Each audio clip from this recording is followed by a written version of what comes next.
North to south, coast to coast, around the world. This is the Wells Report. What do we do here? If you're new, welcome. We bring you the news, the real news.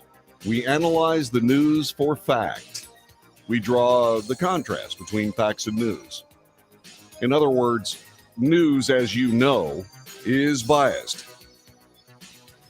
And what we do is I point out the bias, okay?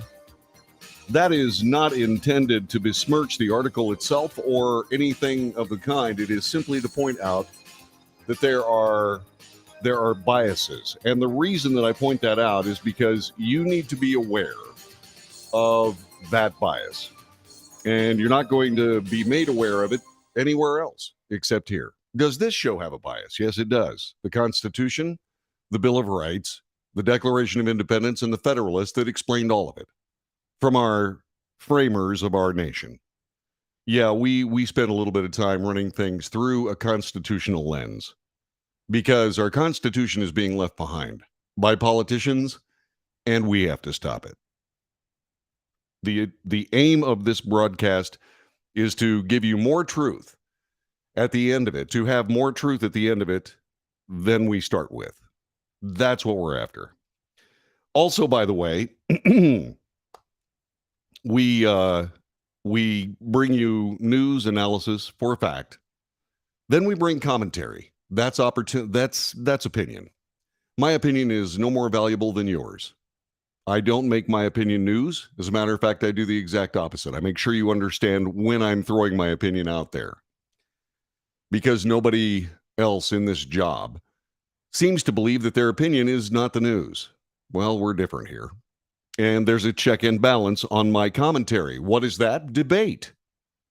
You can interact on this newscast anytime you choose. You can do it via chat. We're on YouTube. We're on Twitch. We're on Twitter. We're on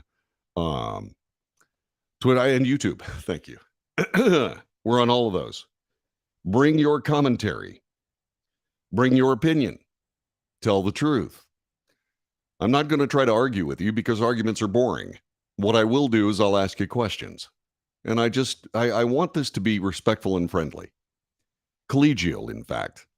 So we can get through this conversation with a little bit more knowledge and have a little bit more to think with when we start making decisions. Because coming up here in just about 100 days, 111 days, give or take, we're going to be voting. And that election is perhaps another of the most important elections that we're ever going to vote in. And that is simply the case. Is it sad? Yes. It's sad that these elections become more and more and more important. It's sad that we, the people of the United States, have to continually find ourselves in a position where politicians just simply want to have our attention 24/7, 365. This show's not intended to be a political discussion. But politics, just as you have learned in the past, political sociopaths demand attention. And they continue to do that. And it drives me nuts. I think it drives you nuts too. And what we have to do is we have to put these people back in the place that they are supposed to be in. And that is in a place to not rule our country, but to govern it. We put them in power. We vote and put them in power, and those votes are ever increasingly more important as time goes by. Hang on just a second here. I'm having to fight with this computer. And as much as I adore it, it has been an amazing computer. I have a MacBook Pro. It's fantastic. But it's also in a situation where it's kind of, run its course. I bought this thing a long time ago, and it's arguing with me now. And I'm hoping that I can get it to sort of coax it out of its sulk. So wish me luck. I was watching the stylings of Washington, D.C. regarding our Supreme Court justices. And one of the things that I almost said was, I'm really not much into conspiracy. I'm not into conspiracy, but on the other hand, there are certain things that you bring up that appear before our eyes that we simply have to consider. I'm going to bring one of those things up today, and it concerns me because, like I said, our country has proven itself to be, certainly our government has proven itself to be willing to alter itself to service the political enterprise. And that's messing this country up. In other words, politicians just want more and more and more of the country, and they're willing to co-opt our law enforcement, our judicial branch of government, any number of executive branch agencies in order to further their leftist political agenda. So let me give you some of the news that's going on. As you know, President Biden signed a security bill for our Supreme Court justices. And everybody said, okay, fine, that's great. Finally, we'll be able to get a couple of things going and get these people some protection that they richly deserve and desperately need. There's only one problem with it. For whatever reason, there continues to be stalls on implementing that bill. And I'm about to share with you some information from the Wall Street Journal that discusses it. The other day, Brett Kavanaugh was having a steak. He was at Morton's Steakhouse. Great restaurant. Really enjoy it myself. And a mob went out front and started shouting the justice down for his essentially trying to enjoy his dinner. He ended up leaving through the back door, mainly because of security issues, because they were out front. The overlay on this is that there are leftist groups angry about Roe v. Wade that have put a bounty on the locations of Supreme Court justices. Not all of them, to be sure. Just the conservative ones. And so, the House of Representatives passed a bill to protect the Supreme Court justices. Then it went over to the Senate, and it stalled for a while, and then it was passed, and the president signed it. You would think that that would be it, wouldn't you? Unfortunately, that's not the case. So what ended up happening was the Senate returned yesterday, after a 2-week recess. And the Wall Street Journal says the first order of business should have been passing legislation that actually funds the security bill that was passed by both houses of Congress and signed by the president. House Democrats waylaid the bill before the break, what seemed to be an act of spite regarding Roe v. Wade. House Democrats begrudgingly passed the bill. I got that backwards, by the way. The Senate passed it first, and then the House played around with it. And the House Democrats begrudgingly passed it to extend police protection to the justices' immediate families. That was only after a man with a gun, a knife, burglary tools was arrested outside Justice Kavanaugh's Maryland home. By the way, 27 progressive Democrats voted against the bill. Why? Congress must also provide, however, the resources to fund the expanded protection. This is where the Senate got involved. By unanimous consent, passed a bill that provided the Marshal Service and Supreme Court an additional $19.4 million to cover increased security costs. Democrat Senator Mark Warner and Republican Senator Bill Hagerty of Tennessee beseeched House leaders to pass the bill before adjourning last month. The need for and the urgency of this security funding is plain. Rather than send a clean bill straight to Mr. Biden's desk, House Democrats then started playing around with the bill. They added 2 unrelated amendments that require legislation to go back to the Senate for another vote. Then the Senate adjourned for 2 weeks. The soonest it can be voted on is sometime this week. One of the amendments imposed a 75-cent excise tax on COVID-19 vaccines to fund the National Vaccine Injury Compensation Program. which, by the way, is in no immediate danger of going broke. The other declared that it is the sense of Congress that the cost of insulin is often prohibitive and can lower medical use. Both measures enjoyed bipartisan support, but they're extraneous to the security bill. Perhaps Democrats were trying to spite the justices while dodging accusations of partisanship.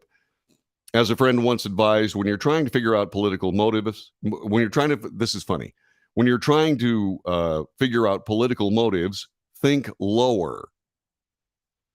And unfortunately, that was some of the things that I've been doing here. So hopefully, they will get that business done this week. And that business being done this week, well, perhaps we'll start seeing some protection.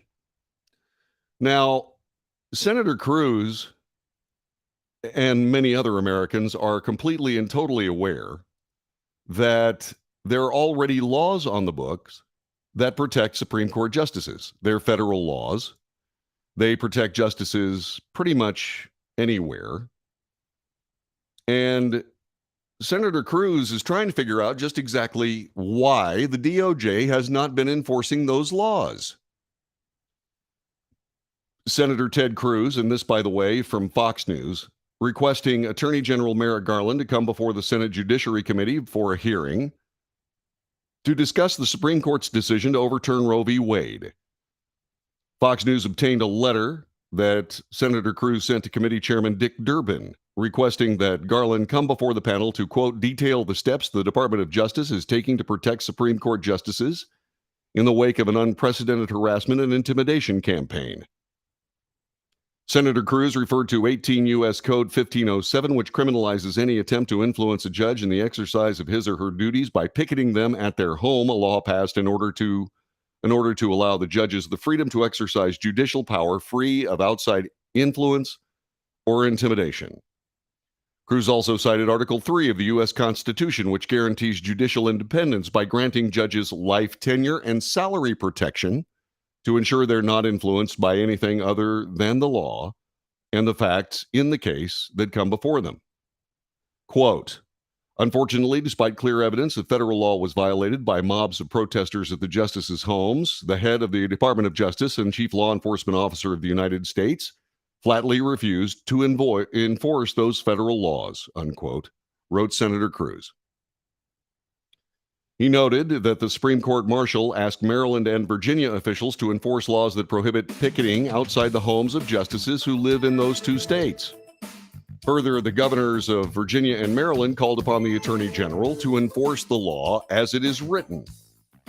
Attorney General Garland has ignored such calls, doing so with near tragic results. Why is that? Why did Democrats vote against this bill in the House of Representatives? Why? You're not going to like the answer. You are not going to like the answer. At least the answer that I've come up with which is purely my opinion. We'll have that for you coming up in just a couple of seconds. Our telephone number is 817-379-2172, 817-379-2172. By all means, feel free to use that number anytime you choose. Join us on the chat. I'll be interacting with that as we continue.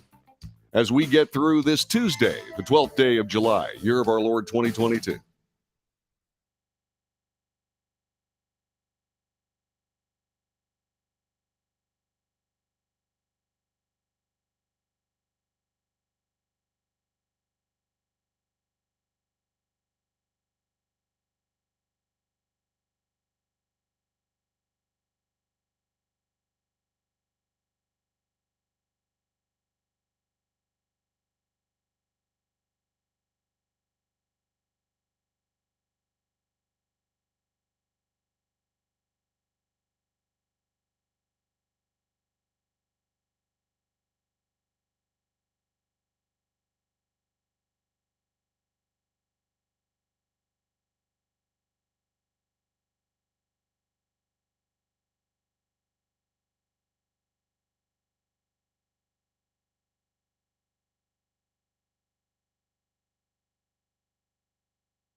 This is the Wells Report. Thanks very much for joining us. Our telephone number is 817-379-2172. So what I've been talking about is I've been talking about the DOJ refusing to enforce federal law. We've seen this around the country, mainly among leftists, whereby leftist prosecutors, for example, in our major cities refuse to enforce criminal law. It goes all the way to the top. Goes all the way to the DOJ. Goes all the way to the Attorney General, Merrick Garland. Senator Cruz is calling the Attorney General out, asking for him to come and testify regarding his conduct on this particular issue. The Congress itself has some work to do as well. And that work is going ahead and funding the bill that was signed a week and a half ago to be able to protect these justices. He sent a letter to Dick Durbin saying, hey, we need to hear from this guy. I have not heard whether or not Dick Durbin plans on doing it or not.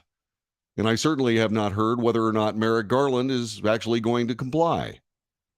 But that being said, the letter continued, quote, intimidation attempts have also occurred at the homes of Justice Alito, Justice Thomas, Justice Barrett, and Chief Justice John Roberts as he was discussing the mess that Brett Kavanaugh's life has been. In response to these threats, Attorney General Garland merely stated, quote, the Justice Department will not tolerate violence or threats of violence against any judge or any other public servants at work, home, or any other location, unquote. But Senator Cruz noted that because Merrick Garland refuses to act, it calls in question the sincerity of that statement. It is not an answer. It is not a promise to enforce law. Rather, it is simply a greasy political way of saying, I will not tolerate any violence without doing anything about it, which, by the way, is tolerating violence. It is a toleration of bad behavior. What you tolerate, you promote, and he knows it. And so, I was thinking about this last night. Why would Democrats not want to protect Supreme Court justices? And then this brilliant situation where someone at the Wall Street Journal quoted, when you try to figure out political motivations, think lower.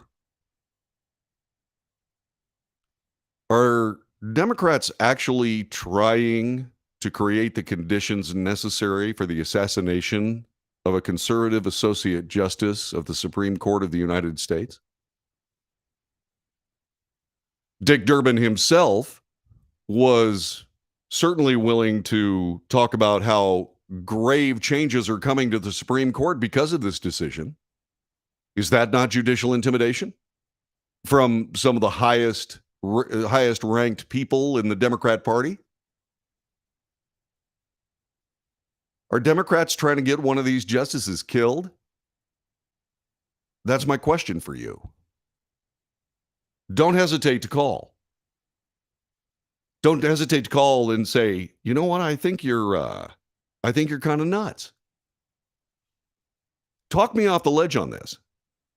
Because it looks to me like the Democrat Party wants justices to get shot or stabbed or maimed or, in other words, destroyed. And for what reason?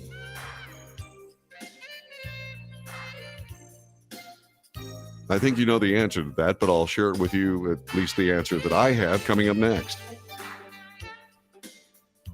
Are they trying to get conservative Supreme Court justices assassinated? And I'm talking about they, meaning the Democrat Party. Can they be that monstrous? So 2 questions. 1, are they trying to get 2 or more conservative justices assassinated? That's thing number 1. Thing number 2, if you believe that that's the case, explain why the Democrat Party would be so monstrous. And does that make them a public nuisance? I think it does. We'll be back with more in a moment. This is the Wells Report.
This is the Wells Report. My name is John David Wells. Our telephone number is 817-379-2172. So what I asked was this. What I asked was, with all the dithering regarding security for our Supreme Court justices, is the Democrat Party trying to create at least the conditions necessary for the assassination of one or two or even more of our Supreme Court justices? If that's the case, then the Democrat Party has become a monstrous organization that will literally stop at nothing to protect their political endeavors, up to and including more than high crimes and misdemeanors. This is awful. Now, I'm not a conspiracy theorist. There's another guy in Texas that does this job that, he specializes in that kind of thing. But that's not what I consider to be anything close to responsible broadcasting. But I will tell you that the January 6th committee is having another one of their lavish lynch mob moments today, trying to figure out some way of short-circuiting the possibility that Donald Trump might run for the presidency in 2024. And so they're doing everything they possibly can, up to and including creating a ridiculous faux inquiry into January 6th. Meanwhile, inflation is through the roof, getting worse. Prices are horrific. Supply is down. Demand is up. Money is flying out of your household at the speed of sound. And so all of this is going on, and the January 6th committee is working toward their political endeavor. And the reason I bring that up is because one of the phrases used today was a call to arms. Yeah, they said that they've come up with all of this, and by golly, it's a call to arms. We've seen their calls to arms before. And people died, and people were maimed, and federal buildings were burned, and businesses were looted, and people were beaten with 2x4s, and so on and so on. We've seen this. We've seen Democrat politicians egging on as many people as humanly possible, and then in the ultimate act of hypocrisy, they're working on trying to hang that label on former President Donald Trump, who is just as plain as day saying go out and peacefully protest. Make no mistake, these same Democrat officials are saying the same things. Go out, no, peaceful protest is just fine. Except it's not just fine. When it comes to associate justices of the Supreme Court or anybody in the Supreme Court or anybody in federal service, that's a crime. It's a felony. It is federal law. It is being ignored by the Attorney General, who, by the way, was nominated to be an associate justice of the Supreme Court. And before he got the AG job, I sat there and said, Merrick Garland comes with a pretty good reputation. I thought that the political meanderings of Mitch McConnell regarding his non-confirmation, I thought that was improper. Then, of course, as soon as he becomes the Attorney General, all the things that I thought were improper about his nomination to the Supreme Court were then proved to be completely correct. Mitch McConnell, I guess, knew something I didn't. But now they're dithering when it comes to actually protecting these people. The Attorney General is simply ignoring the law and refusing to investigate and even have anything to do with it.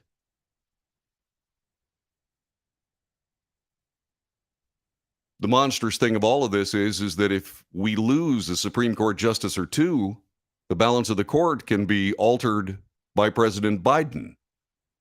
Or more accurately, the people running the Biden administration, whoever they happen to be, because we don't know. One thing we do know, Joe Biden is not running the Biden administration. Am I nuts? Is the Democrat Party trying to set try to lay this scenario out whereby Supreme Court justices can be assassinated? It almost happened. We've seen the Democrat Party send out thugs in search of what they called social justice. But are they sending out these same thugs to do injustices? Pun intended. I am willing to be wrong on this one.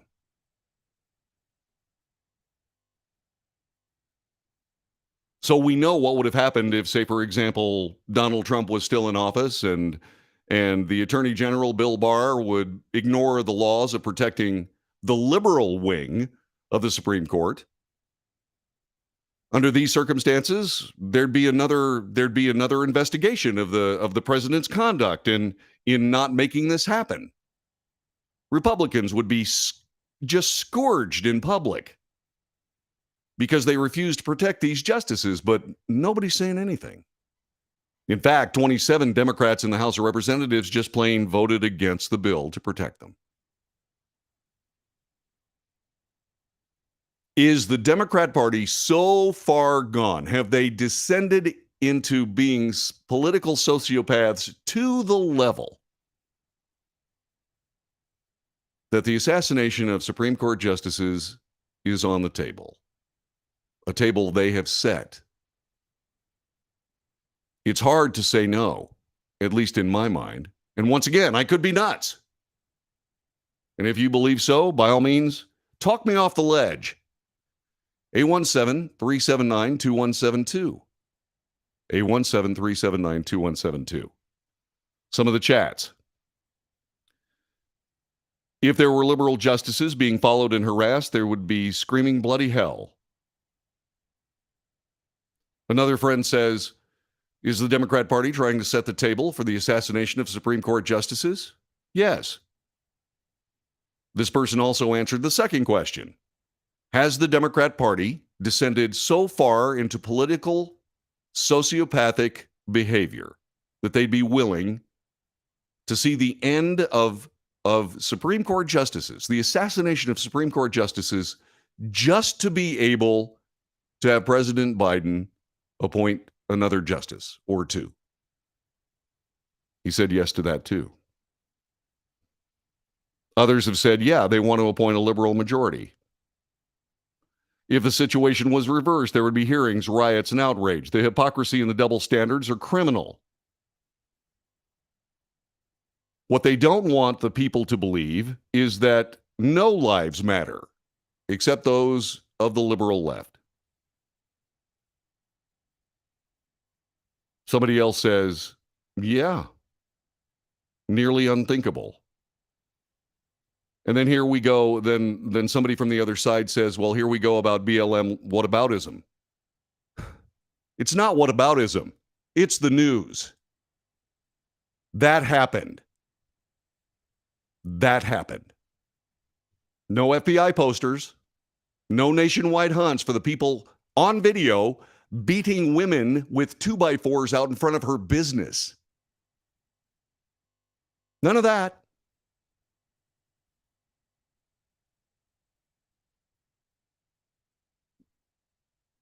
Somebody else said they didn't mean a call to arms. They meant a call to arms. Small group being loud. Swat them like the flies they are. Well, I'm not exactly sure that that's what we need to do. And then, of course, somebody from the other side says, just another conspiracy theory. Oh, yeah? Well, talk me off the ledge. Explain why I'm wrong. Here's the telephone number, 817-379-2172. Operator is standing by. I am ready to answer that phone, Langston. Give me a buzz.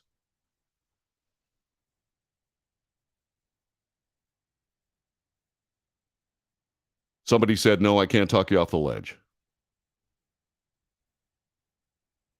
The ledge has room for two. It's already happened. It has already happened. There has already been an assassination attempt. Is that the Democrat plan? And if you voted Democrat, are you okay with it?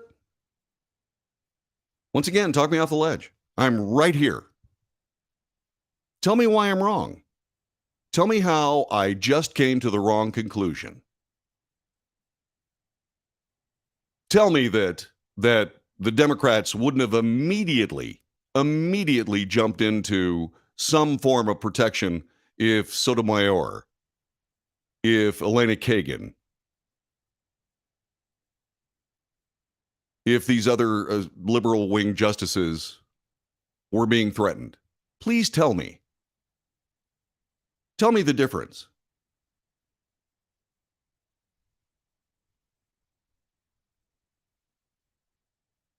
Now, I was just about to say, I honestly am very upset about all this from a standpoint of I don't want to believe this about the Democrat Party, but I'm trying to come up with another solution. I would say to myself, or to you, anyone, I can't believe the Democrat Party has descended to this. But I can't find a reason why I'm wrong. Has the Democrat Party become that un-American, that anti-American? Are they so consumed with their political agenda, an agenda that they have forced through the courts as opposed to legislation for decades, that just beyond judge shopping, say, for example, in the Ninth Circuit Court of Appeals, trying to find an issue, putting it into the courts, sending it before the Ninth Circuit, and then coming up with a decision that lasts until the Supreme Court can overturn it, which they've done numerous times. A lot of the circuit courts get turned aside. The Ninth Circuit Court of Appeal is the most notorious. And they have mellowed over the years. But I'm trying to figure out why it's not true the Democrat Party is trying to kill Supreme Court justices. They're certainly setting the table for it. That anti-American, inhuman banquet of death. We certainly know that they don't care too much about death. I mean, they don't have any problem using death as a political tool. So once again, explain to me why I'm wrong. Explain it. I'm waiting. So far, no response.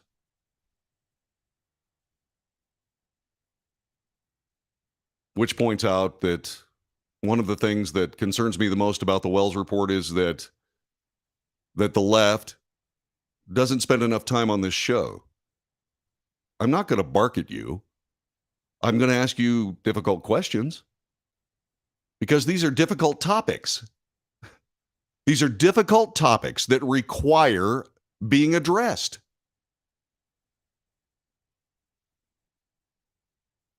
This is what I'm trying to get done.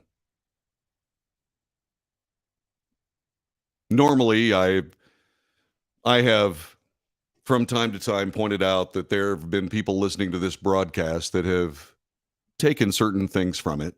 It's been obvious. Fox News and others. But this is one I want them to pick up. This is one of them. This is one of these that I want them to add their voice to this one, mine. If the Democrat Party is not trying to create the conditions necessary to get a Supreme Court justice assassinated or two Supreme Court justices assassinated, then what else explains their conduct? If you're a Democrat, if you're a leftist, if you're somebody that disagrees with the Roe v. Wade decision, by all means call me, 817-379-2172. Let's discuss this. Tell me why I'm wrong. Don't just dismiss it as another conspiracy theory. Don't just dismiss it. Tell me why I'm wrong. One of the differences about this show than many of the other ones is that I'm willing to be wrong. I don't ever try to be wrong. I try to get things right virtually every single day. I got a pretty good batting average.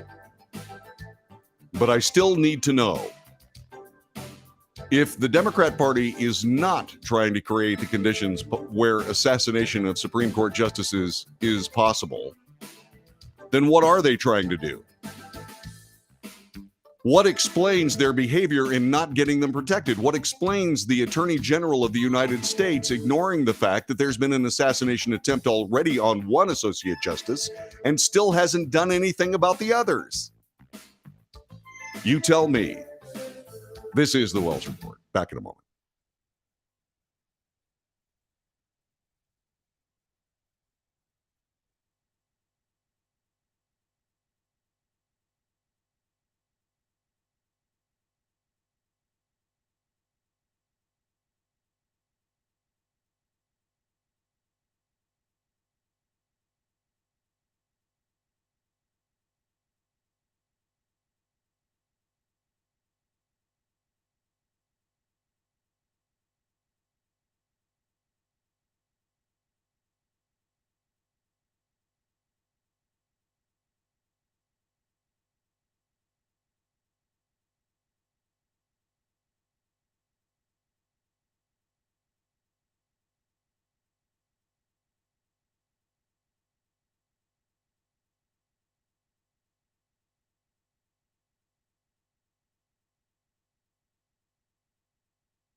You are listening to the Wells Report. My name is John David Wells. The telephone number is 817-379-2172. So has the Democrat Party descended to the point where their sociopathic tendencies have degenerated to the point where they wouldn't mind losing a conservative justice of the Supreme Court or two? Are they trying to egg on would-be assassins to do that evil work? Has the Democrat Party actually become the party of, well, if you can't beat him, kill him? Tell me why I'm wrong. Tell me why I'm a nutcase with a podcast, and tell me how I got this wrong. I want this to go from this time and place to everybody in the country and ask that question. Is the Democrat Party sincerely trying to get Supreme Court justices killed? Looks like it to me. That's what it looks like to me.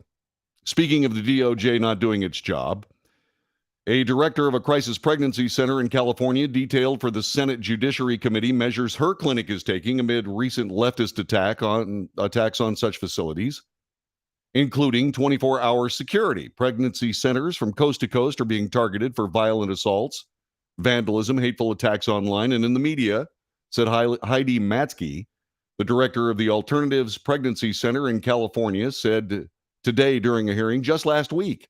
A man approached our care center with an armed machete. I believe she wanted to say that an armed man approached our care center with a machete.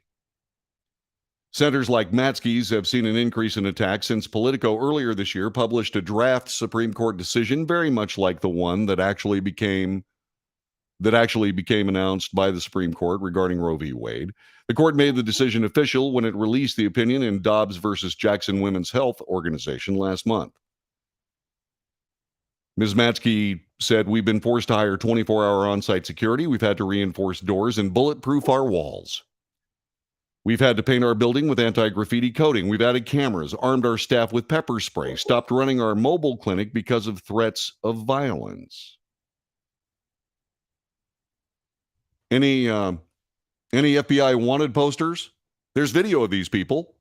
Any FBI wanted posters?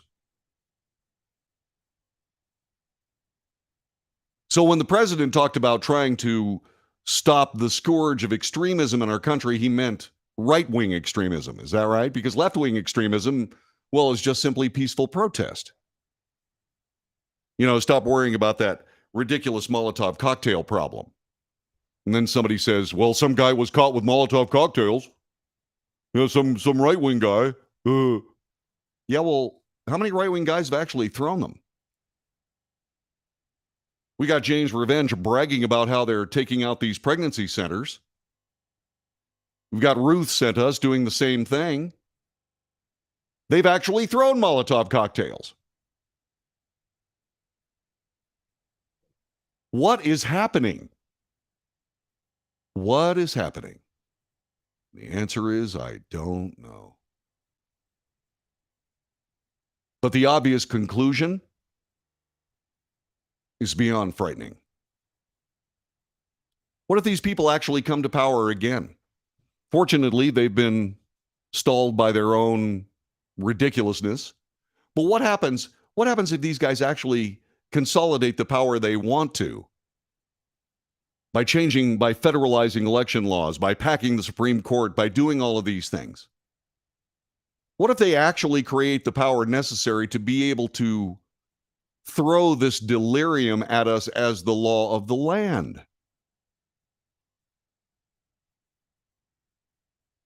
Words like a call to arms. These are people that will denigrate the greatest rifle system in the history of human beings, the AR-15, as a weapon of war, but have absolutely no problem calling out people on their side that have them. That's what a call to arms means, doesn't it? Tell me I'm wrong. Explain it to me. Don't just sit there and say, that guy's a whack job. He's not a whack job. He's your neighbor. I'm just asking the questions that people don't want to ask because they're afraid the FBI is going to come knock on their door and say, what's the matter with you? Come on in. Let's talk. Oh, you want to arrest me? Okay. Don't I get leg irons? Or is that just saved for ex-Trump officials? Did you call CNN? I could use the publicity.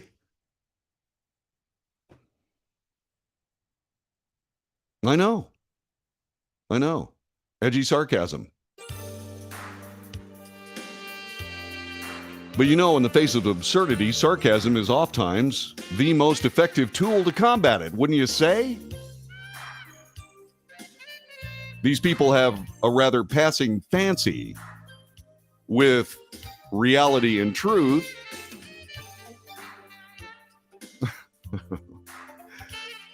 Jeff Emerson. No, you're wrong. The AR-15 isn't the best rifle ever made. It's the M1A, the M14 clone. Yeah, okay. I've carried an M14. I've carried an AR-15. Give me my AR, buddy. You can carry that big old battle rifle if you want to. That's okay. Perfectly fine with me. Well, the A10 is the same weapon system, David. I mean, come on. Let's stop parsing. Let's stop parsing. You're listening to the Wells Report. We'll be back right after the news at the top of the hour.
North to south, coast to coast, around the world, this is the Wells Report.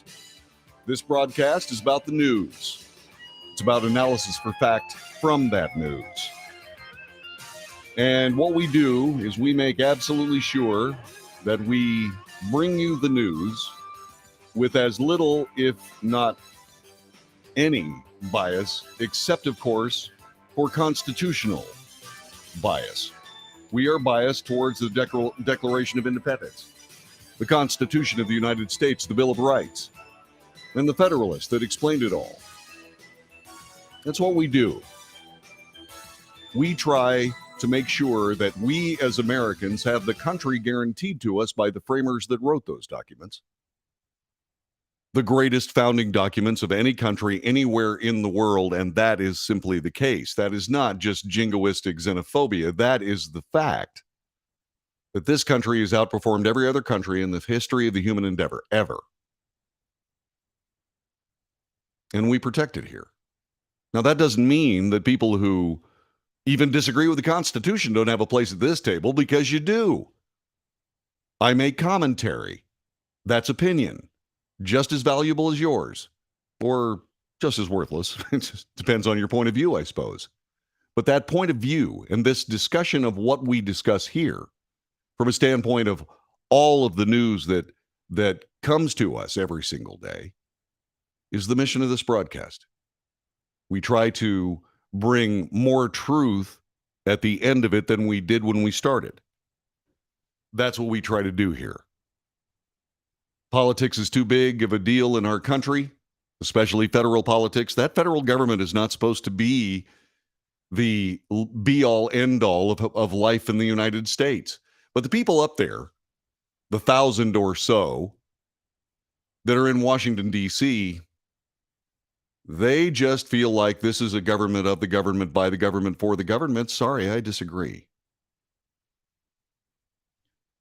By the way, there's been some news since the morning papers. The Senate voted today to confirm Steve Dettelbach as President Joe Biden's pick to run the Bureau of Alcohol, Tobacco, Firearms, and Explosives. By the way, all my friends from ATF say just alcohol, tobacco, and firearms. Please don't throw that other stuff in. Successful confirmation of the nominee is a victory for the Biden administration and comes in the wake of a string of mass shootings: Buffalo, New York, Uvalde, Texas, Highland Park, Illinois. Shocked the nation, led to calls for further action to address gun violence. Well, let's do this. Let's protect our children. How about that? Let's make it possible for people to be able to defend themselves. Let's talk about that.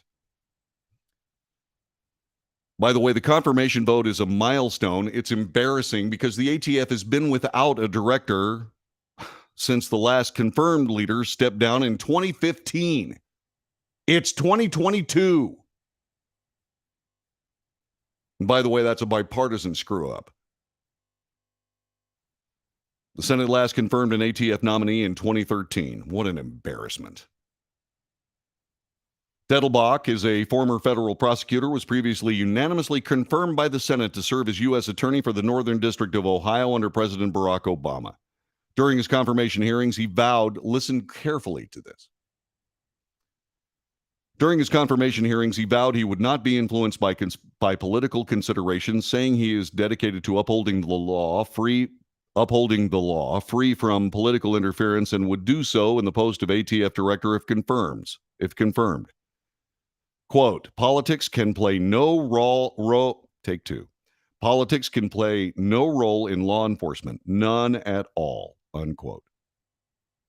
He went on to say, quote, I have lived that credo. I vow to continue to do it because people need to have confidence that people in law enforcement's only agenda is to enforce the law. And if you're at the ATF to catch bad guys and protect the public, I vowed never to let politics in any way influence my actions as an ATF director. By the way, in September of 2021, the White House withdrew David Chipman's nomination because he was a maniac. Biden put the blame on Republicans, of course, for the inability to get Chipman confirmed, but there were concerns over the nomination from the moderate Democrats, as well as Republicans, Independent Senator Angus King of Maine, and GOP senators over the nominee's past record on gun control. He was an anti-gun activist. He was the wrong guy. Steve Dettelbach, hopefully he's the right guy, but he certainly said the right things. I can only hope that Merrick Garland can hear these words so important that I will read them again. Politics can play no role in law enforcement. None at all, unquote. Let's hope he's true to those words. Let's hope that's the case. He comes to federal law enforcement at a time where the embarrassments are long and frustrating and disturbing. Not the least of which happened just a few months ago. 4 border patrol agents were accused of whipping Haitian migrants coming across our border illegally as they rode their horses to try to control an overrun of their particular border sector. Here in Texas, we ride horses. The Border Patrol was riding horses that day. Here in Texas, we understand that horses can be a bit persnickety. And so we have long reins here.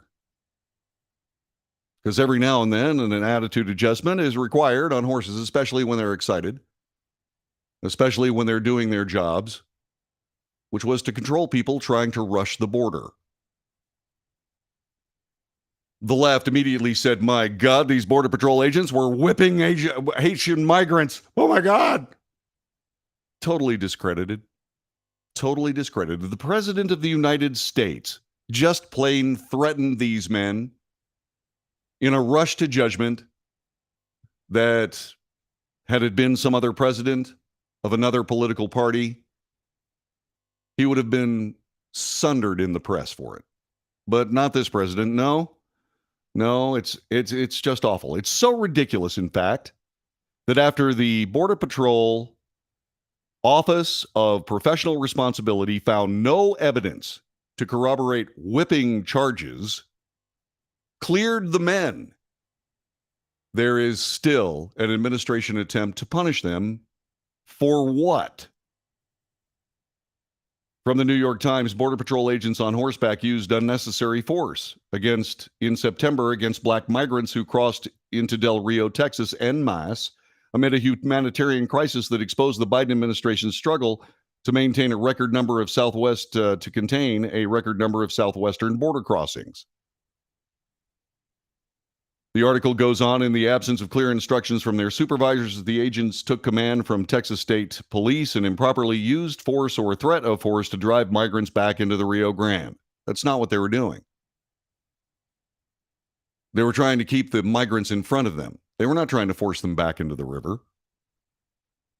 There was an extensive review. Remember, this is the New York Times. They've gotten everything wrong, from Russia collusion to the Mueller investigation to anything else they could possibly think of to try to smear and destroy the Trump administration.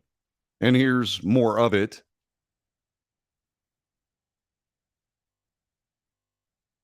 Customs and Border Protection's Office of Professional Responsibility released a more than 500-page report. Investigators found no evidence to corroborate allegations from migrants and others that agents used horses' reins to whip the migrants. And then they go on to say, well, images from that day of federal agents corralling black migrants in and around the Rio Grande continue to draw international condemnation. Well, that's because they don't live on the border of Texas and Mexico. I've been there. I've worn the uniform of the state of Texas and the United States military down there to enforce laws that the federal government refuses to. I have more than 9 months' experience down there as a soldier of Texas. If you've watched this broadcast for any length of time, you know I'm a proud member of the Texas State Guard, but nothing I say about the border has anything to do with the Texas State Guard. I'm not representing them. I'm not representing the Texas Military Department. I serve there.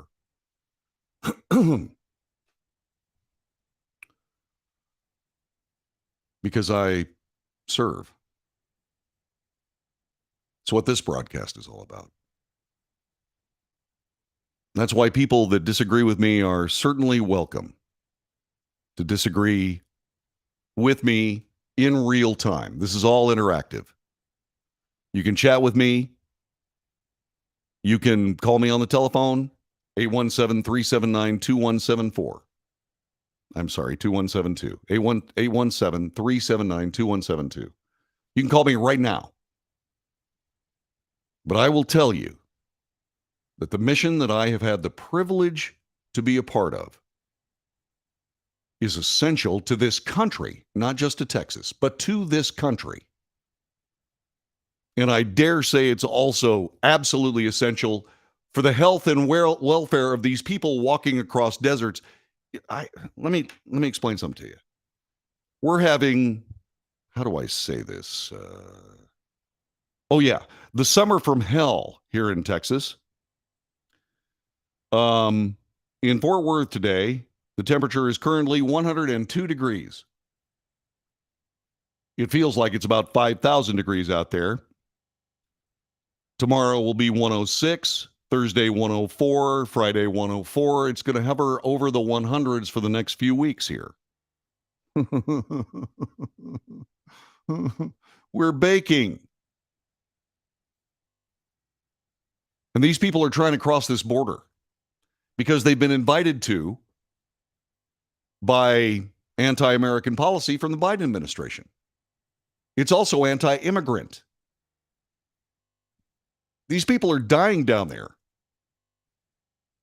Why are they dying? Because there is no cogent, reasonable way for them to come to America legally. Nature abhors a vacuum. Human nature just absolutely abhors another opportunity to make money from these people.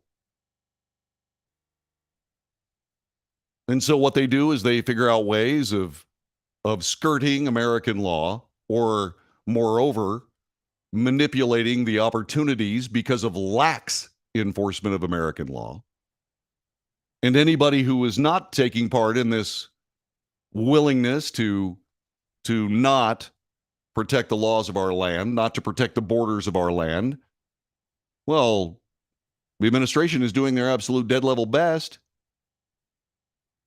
to harm them and their careers, their livelihoods, for doing their jobs.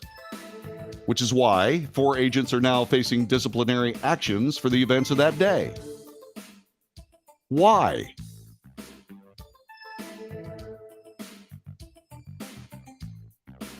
The federal government has created the situation for this already.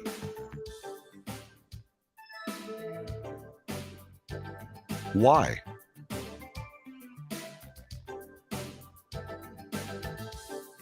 I'll tell you why. Because they're anti-American. They're not bringing people to do work that Americans won't do. They're bringing these people to the United States of America to cast votes that Americans won't cast.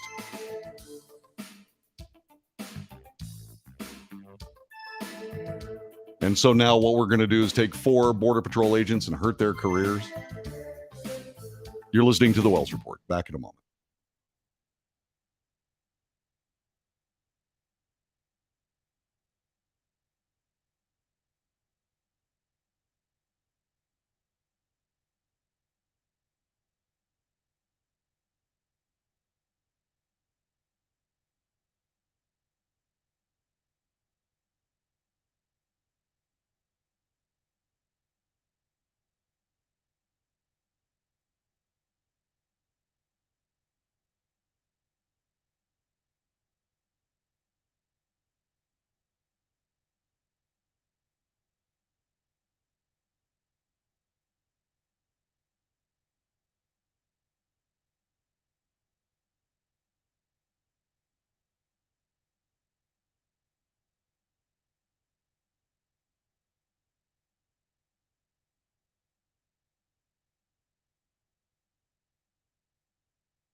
This is the Wells Report. My name is John David Wells.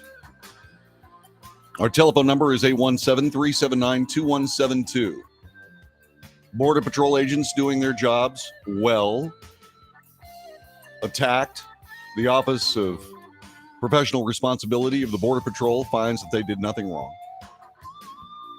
And yet, they're still facing disciplinary action for what? I'll tell you what. For daring to stand in the breach of Biden administration ideology regarding the border of the United States. An onslaught of people coming to the United States at the invitation of the Biden administration who doesn't have the political moxie to just go ahead and stand down the Border Patrol. That wouldn't matter here in Texas. I've been down to that border. I've stood with brothers and sisters in the Texas Military Department, although none of my commentary has anything to do with the Texas Military Department at all, neither does the Texas State Guard. And I will do it again. The Biden administration decided to stand down the Border Patrol and leave the border of the United States wide open instead of just doing the greasy politics of leaving the border wide open. I will put my uniform on and I will head right back down there and continue to do that job because the state of Texas won't put up with it. If the Border Patrol stands down, the state of Texas will stand up. Because Texans won't stand for a wide open border between Mexico and the United States. Certainly not in Texas. Is it because we're all bigots and we just hate people from south of the border? The answer, of course, is no. But this policy is getting people killed. 53 people died in San Antonio in a semi-tractor trailer with no air conditioning whatsoever on a plus 100-degree day. They baked to death trying to get to the United States because Biden administration invited them to. And people standing in the breach being punished for nothing, for violating the political imperative. Speaking of politics, Mexican President Andres Manuel Lopez Obrador used a visit to the White House today to call for rejecting the status quo on the border. But then praised a relationship with the U.S. that both he and President Joe Biden insist remains strong despite a series of high-profile policy disagreements.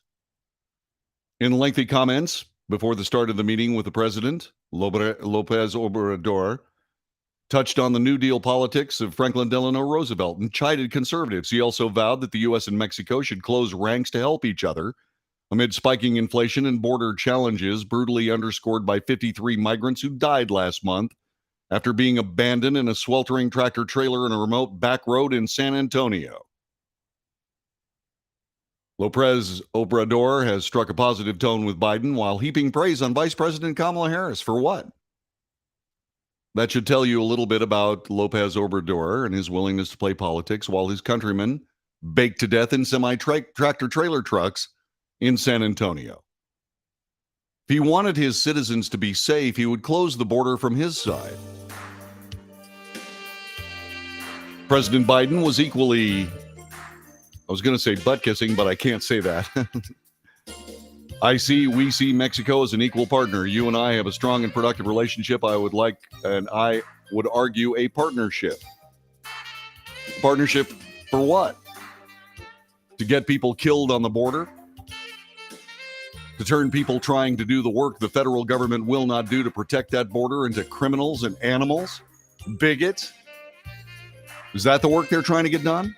Well, it's working beautifully.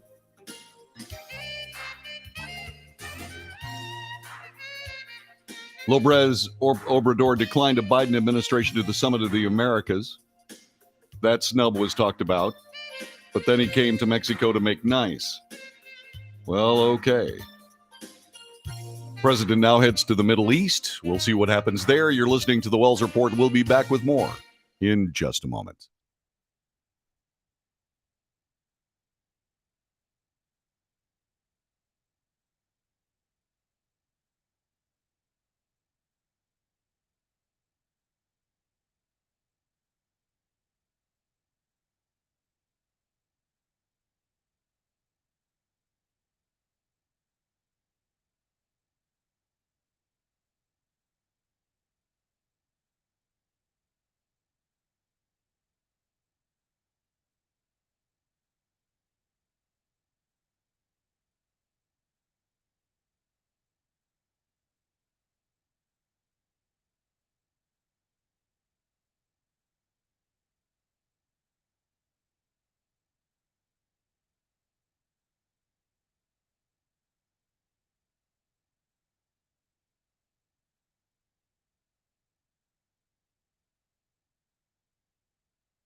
This is the Wells Report. My name is John David Wells. Our telephone number is 817-379-2172.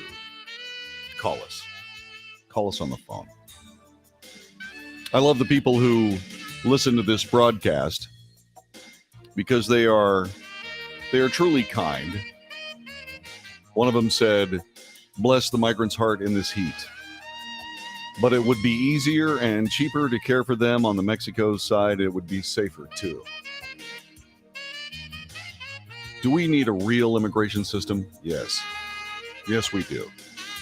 Do we have one? No, we don't. Because if we have a real immigration system, then we have to follow the law. If we don't have a real immigration system, then we can follow politics. And that's getting people killed. This political machine surrounding the border and these people trying to come to a better life is getting people killed. The people deserve a better government. It is plain as day that we do not have one now, and we will not have one with the current players in place. All we can do as Americans is change the players. We have an opportunity. We can do that. And we can do that this very election day. It's not long. It's coming.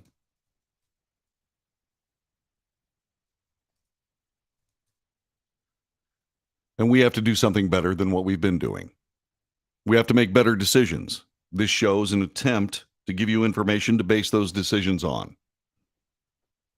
Let us hope that we can indeed do just that. The midterm election doomsday scenario for Democrats is becoming clearer, scarier, and more real as inflation and gas prices remain stubbornly high, and dissatisfaction with President Biden is through the roof. Actually, it's down through the cellar. This is what The Hill is reporting. Democrats are seeing their chances of retaining the House slimmer than ever, with both history and dreary political environments working against them. In the Senate, where the party had hoped strong swing state candidates could help save the majority, fears are also growing. It seems that wherever voters look, things are bad in Biden's Washington and getting worse. Democrats haven't done the things they promised, said Connor Farrell, a strategist who founded the progressive consultancy Left Rising. In this environment, the best general election candidates will be bold, the ones that can distinguish themselves from what we're getting from the White House. Yeah, well, progressivism isn't it. The high national anxiety, which many lawmakers, operatives, and activists now openly acknowledge is problematic, was further laid bare when a poll released by the New York Times found that just 13% of voters surveyed think the country's on the right path. 64% of Democrat voters want someone other than President Biden as their nominee in 2024. The high prices of daily essentials, a gloomy appraisal of what's happening around the country, and the prospect of more impending losses are leaving Democrats more concerned than ever about their odds in November. Democrat leaders should look no further than the fact that they need to wake up and step up to the plate, said John Reinisch. He's the managing director of the political strategy firm Mercury. While the idea that Democrats need to brace for a potential fall wipeout is not new, Monday's poll highlights a trend that many see as particularly damning.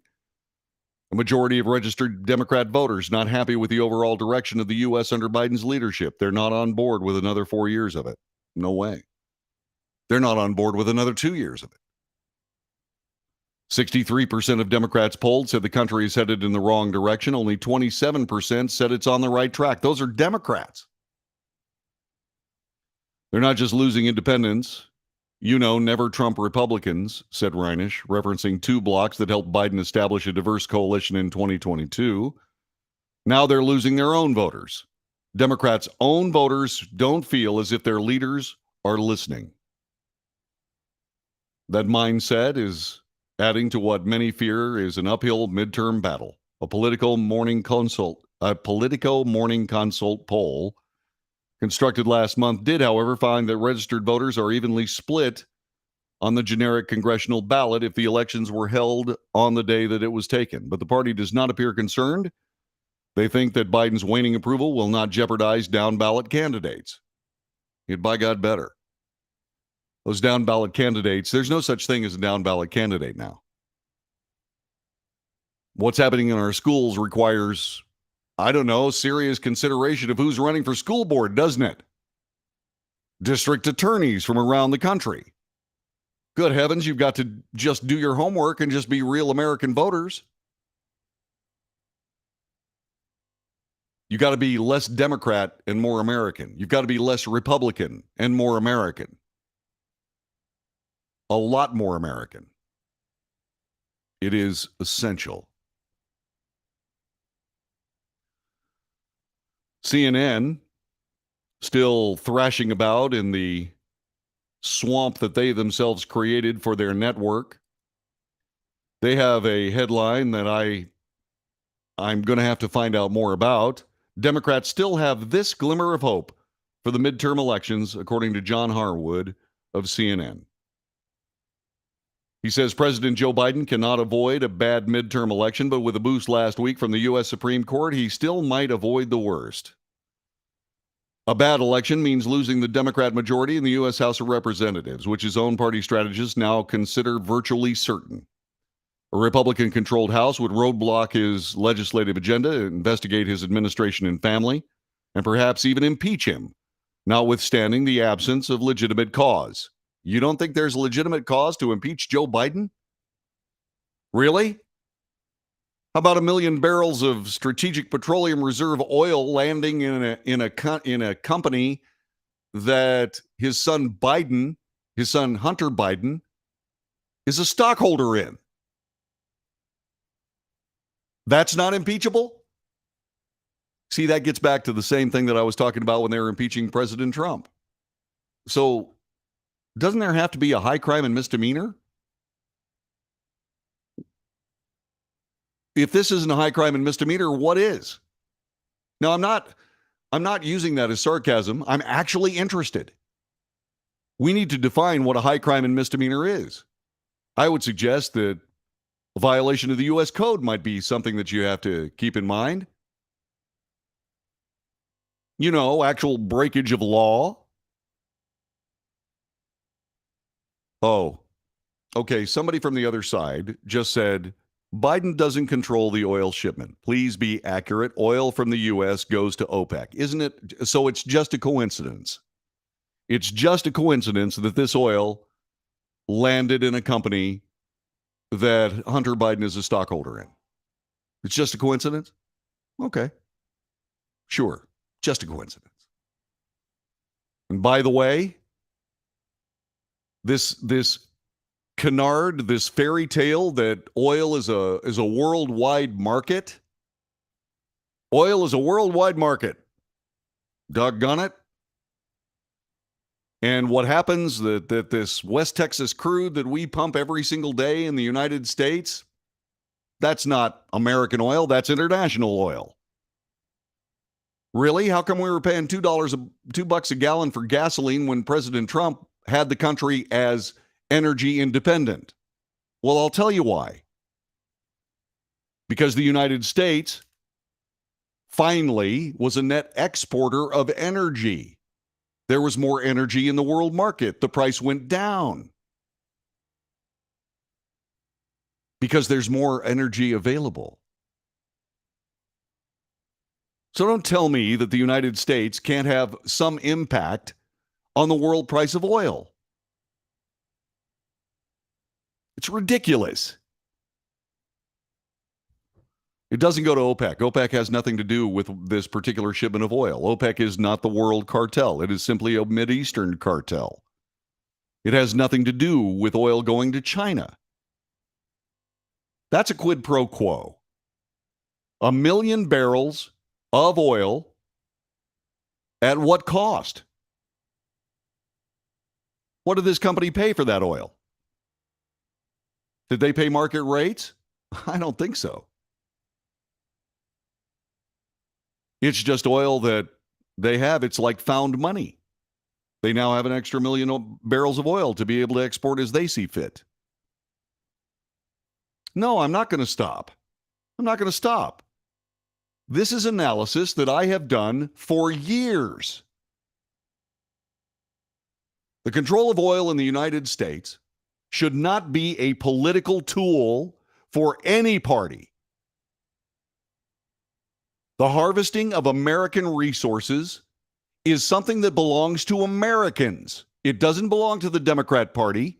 It doesn't belong to OPEC. It doesn't belong to the worldwide oil interests that fix prices around the globe. It does not. It belongs to we, the people of the United States. That oil is ours.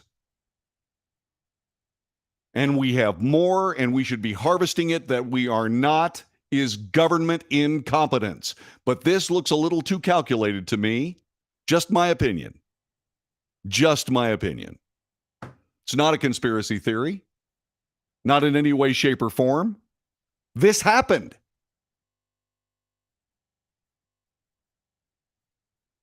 This happened. Oil from the Strategic Petroleum Reserve was supposed to go to American refiners to lower gasoline prices. How did 1 million barrels of it end up in Chinese hands?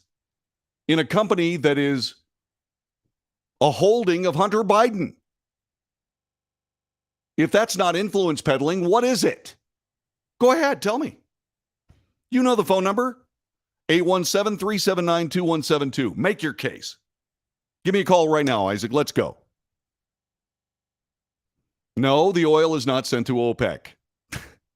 Has nothing to do with OPEC. And oh, by the way, the president is now on his way to Saudi Arabia, hat in hand, to ask OPEC to do something about the worldwide price of oil. Why should they? How do you get OPEC to lower their oil price? You put American oil into the marketplace. That's how you do it. That's how you do it. That's how we did it. That's how we got gas down to $2 a gallon, which, by the way, I'm sorry, is still too expensive.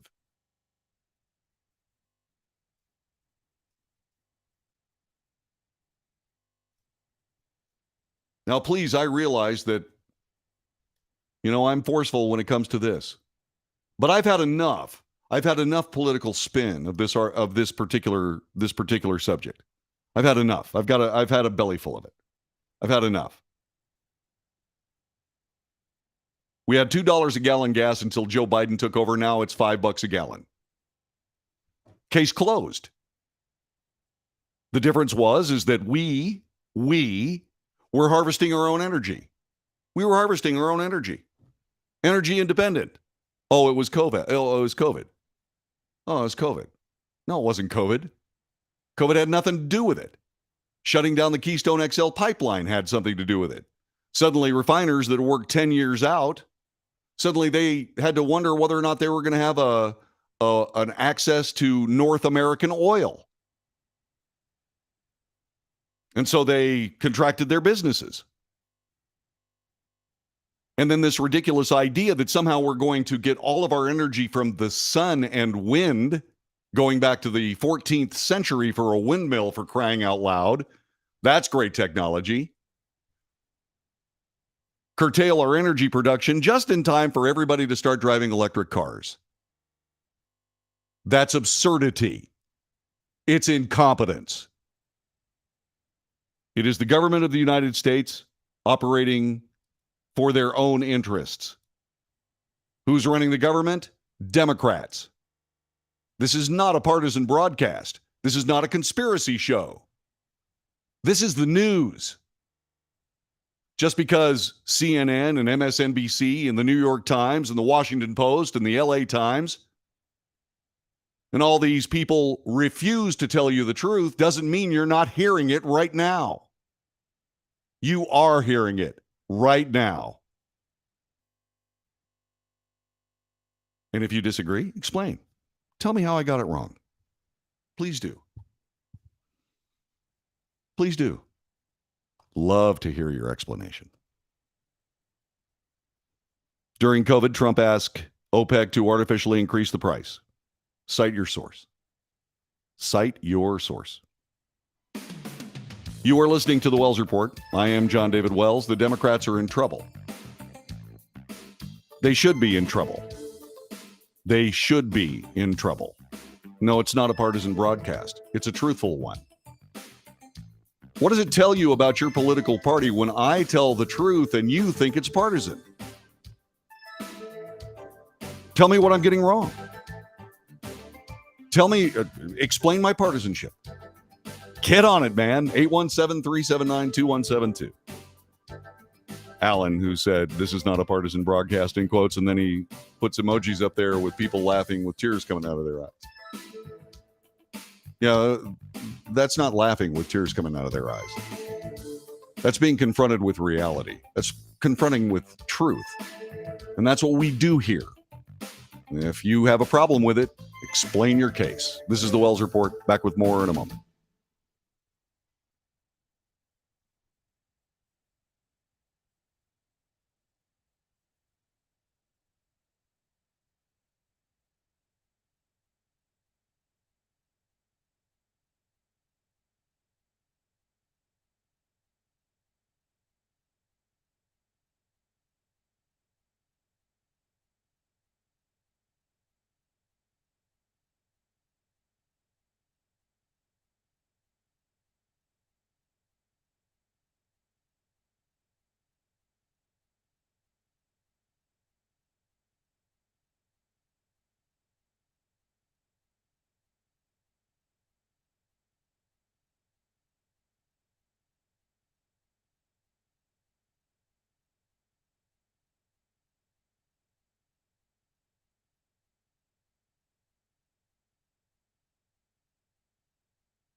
This is the Wells Report. My name is John David Wells.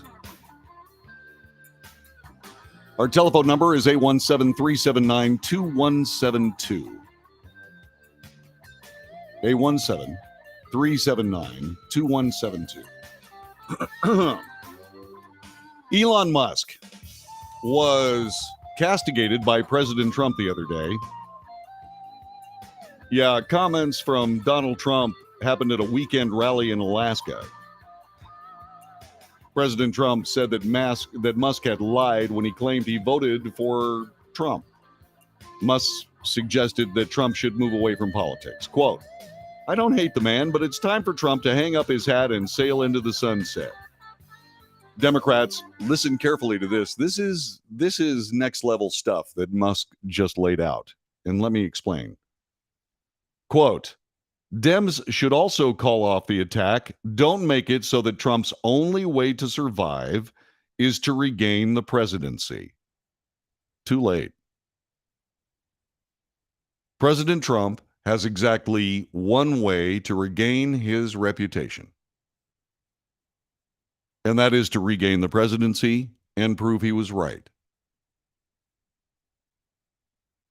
The mainstream media can't character assassinate him any more than they already have. The government of the United States has twisted itself into an obscene pretzel, darting this way and that way to try to besmirch President Donald Trump, all of which have been failures and will continue to be, because their assertions simply cannot withstand the truth. Simply can't. And so they don't allow the truth to be told. They won't let the truth be told on social media. They won't let the truth be told in the mainstream media. They won't let the truth be told in the January 6th committee. They won't let the truth be told. They just won't.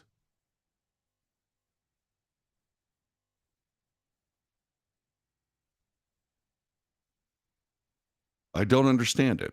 Okay, I'm being called out on some of this stuff in the chat room. You can join the chat if you'd want to. So Isaac told me that during the COVID outbreak, Donald Trump went to OPEC to try to get the price of petroleum lowered. And then tells me during COVID, no one was traveling, gas prices dropped. The gas prices were at $2 before COVID. Trump told the Saudi kings to cut production because the gas price dropped. Well, that's the exact move to make. Donald Trump was asking the Saudis to cut production. Biden is trying to ask the Saudis to increase production. You can't see the difference there? Your politics are blinding you, man. Blinding you.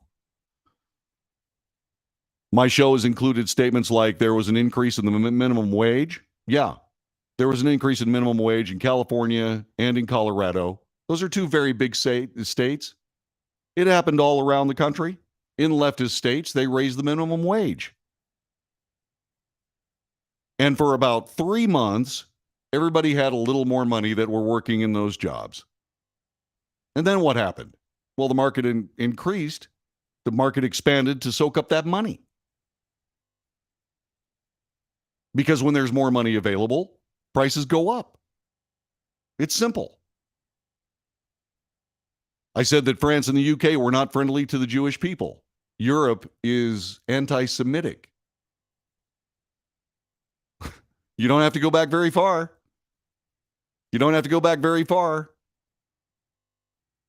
Even my church managed to ignore 6 million Jewish deaths. Even in World War II, we had high-flying reconnaissance aircraft taking pictures of Dachau, Auschwitz. What did they think they were doing there? Jews go in, no one comes out. By the way, I've been there. I've seen it myself. Catholic Church ignored it. All of Europe. Did you ever wonder why Germany wasn't the Jewish state that 6 million Jews paid for with their lives and their blood? Did you ever wonder why Israel wasn't in Germany? Because Europeans didn't want them in Germany. And so they sent them to Israel. Their home is ancestral land. I get it. I understand all that. But then you have to go back and you have to listen to all those European politicians. And you have to follow the terrorism of the 70s. And what were they doing? My goodness gracious. They were all protesting the oppression and tyranny against the poor Palestinians, which was code for anti-Jewish bigotry, which remains to this day. BDS, boycott, divest, etc. That's anti-Jewish bigotry. And I never said that NFL players were not Americans. I said that their activities were un-American. That's what I said.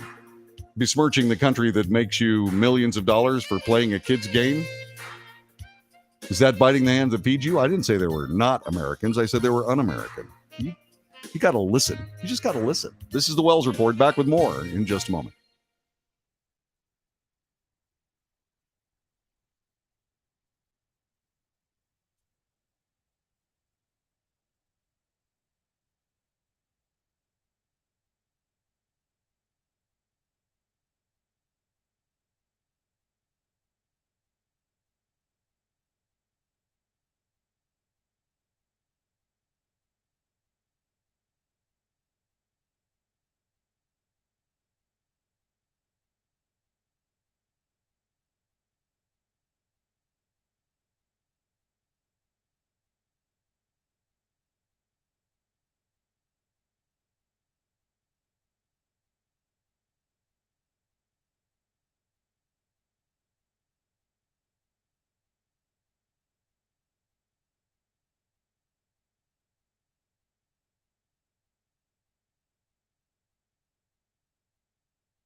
North to south, coast to coast, around the world.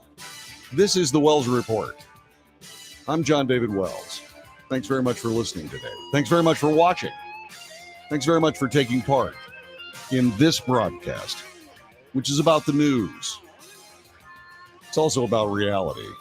And the news and reality are often not anywhere close. Used to be closer. But the birth of fake news happened in 1968 with something called the Tet Offensive. That's when the news media realized that they had power far beyond their constitutional mandate. Did they have the right? Sure, I guess. Right up to the point where they started lying. And so we now find ourselves in a situation where in the greatest display of a political machine, the mainstream media has abandoned the truth and chosen sides. And you know it. And you know it. If you didn't know it, you wouldn't be here. So we bring you the news. We analyze the news for fact.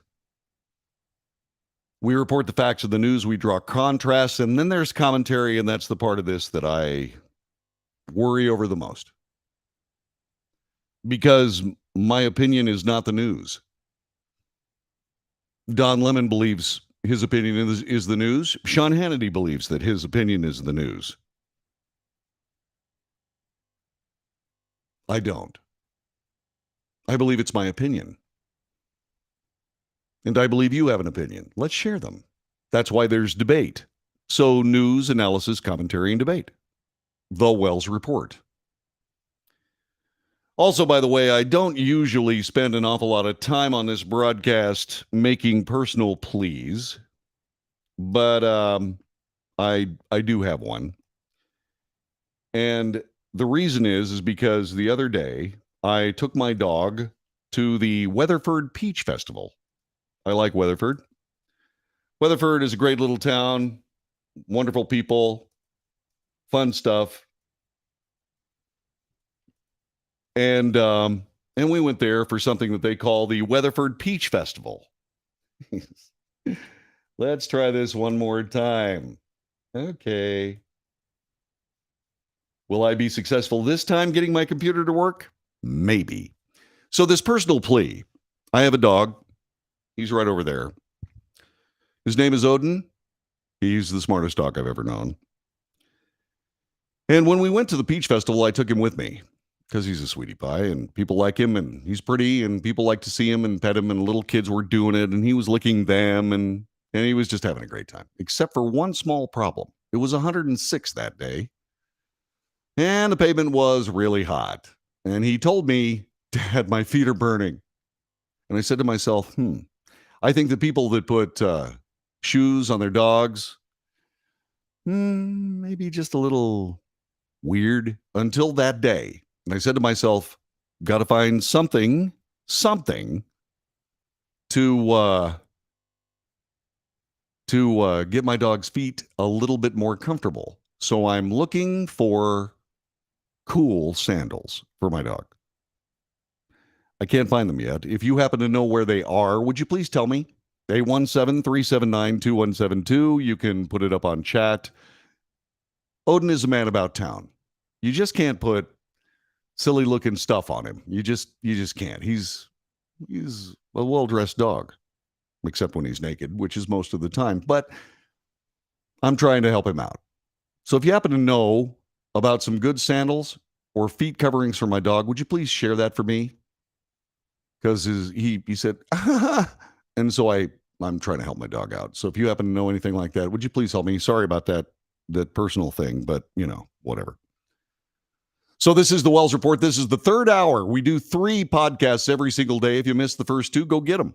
They're available on YouTube. They're available on Twitch. They're available on Twitter. They're available on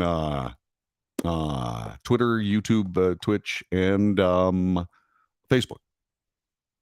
Watch this show. Share it with your friends. Search dog walking booties. Not sandals, but boots. He doesn't need boots. I mean, okay, we're in Texas, so everybody gets cowboy boots, but meh. But Lois says, Chewy.com. We use Chewy. Yeah. Yeah, we use Chewy. We get a shipment of dog food that makes Colton big and strong. And we use it all the time. And it's cool. So there. One of the things, getting back to business here, one of the things that I have decried for years is the fact that gotcha journalism is distracting, and in most cases, it's really stupid. And I have decried it, and mainly because gotcha journalism turned into essentially turned into a religion during the Bush administration, because they were trying to trip up Republican and conservative politicians left, right, and center. The great Charlie Gibson famously, tried to take an interview with a vice presidential candidate and then turned that into a civics lesson that Sarah Palin was not ready for and ended up ridiculing her on national television. Was that the news that day? No. The news that day was what Sarah Palin had to say, but Charlie Gibson hijacked the interview for political purposes because he's a machine journalist. And I use that term very loosely, but I had so much respect for Charlie Gibson up to that point, and then after that, it was, he's just another one of those guys. And by the way, I talked about the birth of fake news just a moment ago, which, by the way, was the reporting of the Tet Offensive of 1968. And somebody said, was that Ted Turner? No, wasn't Ted Turner. It was Walter Cronkite, Dan Rather, Morley Safer, CBS News. That was the birth of fake news. There was a huge North Vietnamese and Viet Cong offensive during the Tet holiday of 1968. There was. And they put this offensive on that was immediately destroyed by the American military. The Viet Cong, essentially the militia, was obliterated. They never recovered. And somehow, Walter Cronkite was able to look at that amazing military endeavor by the United States military and say that the war was just not winnable and that it was a stunning defeat for the United States military. It was anything but that, but that's not what Americans heard. It was such a stinging slap at the United States military that when we went to war again against Iraq, General Schwarzkopf used the mainstream media as fools to essentially forward his plan to overtake Iraq, which he did in about a couple of weeks. And that was a slap back from all those guys that fought in Vietnam. And all those people that fought that war are friends of mine. A lot of them, not all of them, but many of them are. And I tell them the same thing. You didn't lose that war. CBS News lost that war. The birth of fake news. Just to clear that up. Getting back to irresponsible journalism, I was talking about gotcha journalism. Started mainly in the Bush administration, trying to use a journalistic endeavor to make people that you disagreed with politically look stupid. It happened all the time. And I said that it was awful and it was ridiculous and it was counter to the forwarding of America and its free press constitutional mandate. The media stopped operating in the public interest as public trustees and decided to play politics. And they've been doing it ever since. And I'm still decrying it. Well, wait a minute, John, but George Bush has been out of power for, gosh, over a decade. What are you talking about? I'm talking about Jill Biden.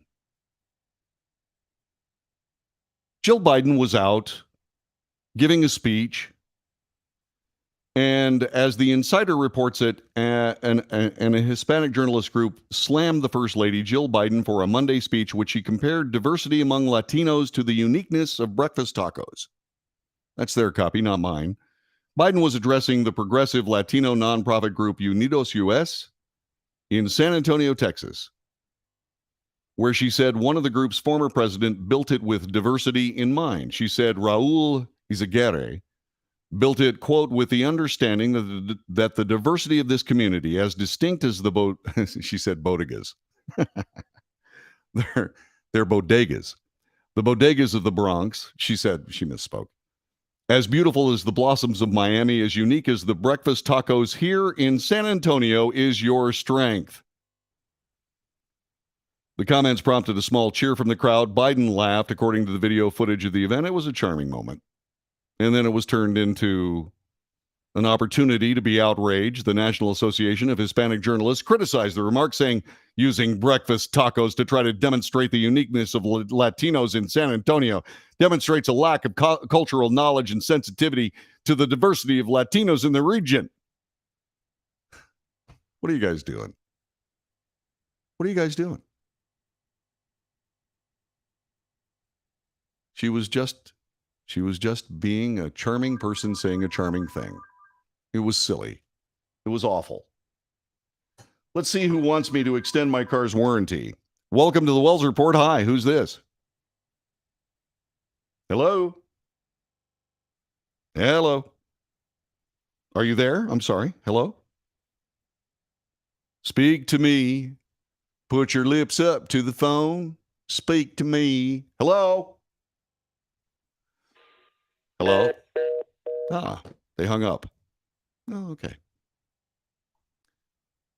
So the NAHJ encouraged Dr. Biden and her speechwriting team to take the time to future better understand the complexities of our people and our communities. According to the group, we are not tacos.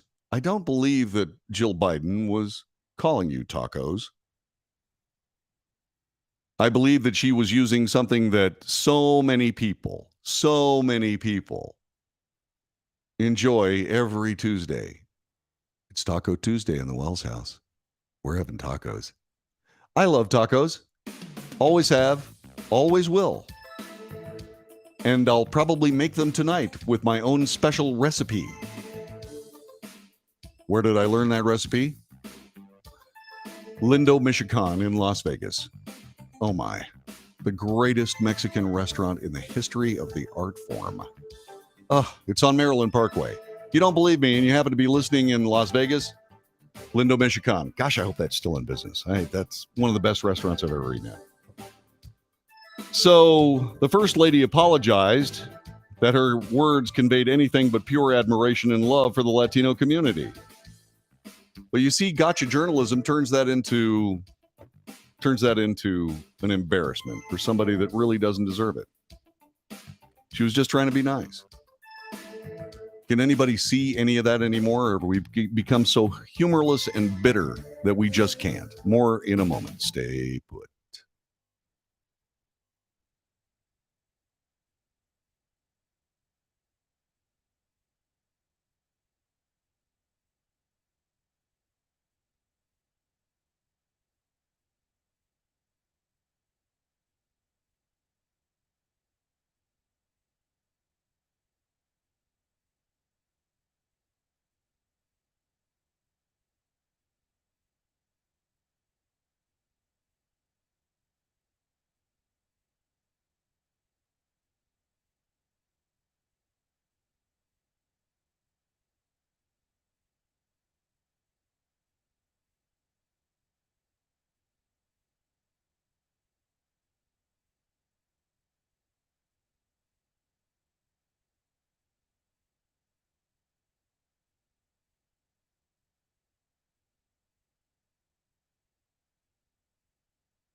This is the Wells Report. My name is John David Wells. Our telephone number is 817-379-2172. What's really interesting to me, I was just reflecting on someone who is reasonable, but on the other side who made fun of the fact that I said earlier this was a nonpartisan broadcast. I was sitting there reflecting on it, and I'm saying, why is it that only leftists think this is a partisan broadcast? Just a question. So we were discussing Jill Biden and people that are giving her gas about a charming comment that has been totally mischaracterized, totally out of context, and tiresome. It is the use of journalism to make political points. And it is sad on its face. However, Jill Biden is not someone who is completely in the clear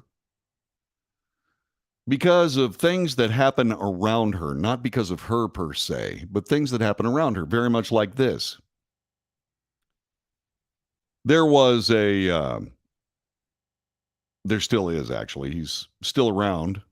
There was a 3-star general. He's retired. And when you're a general, you don't actually retire. You just pull back.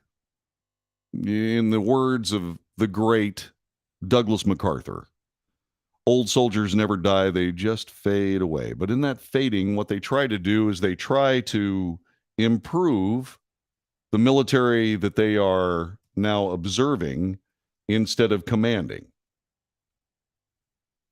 And this general was doing exactly that.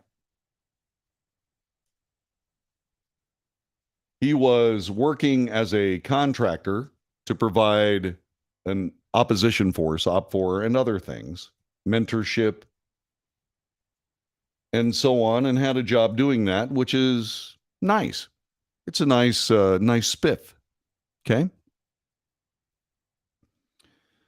And what he did is that in a moment of independent thought, and apparently we simply cannot possess independent thought these days, retired Lieutenant General Gary Valesky, the Army's former top spokesman and recipient of the Silver Star for gallantry in Iraq, had been a senior mentor advising senior military officers, staff, and students participating in war games and other military activities.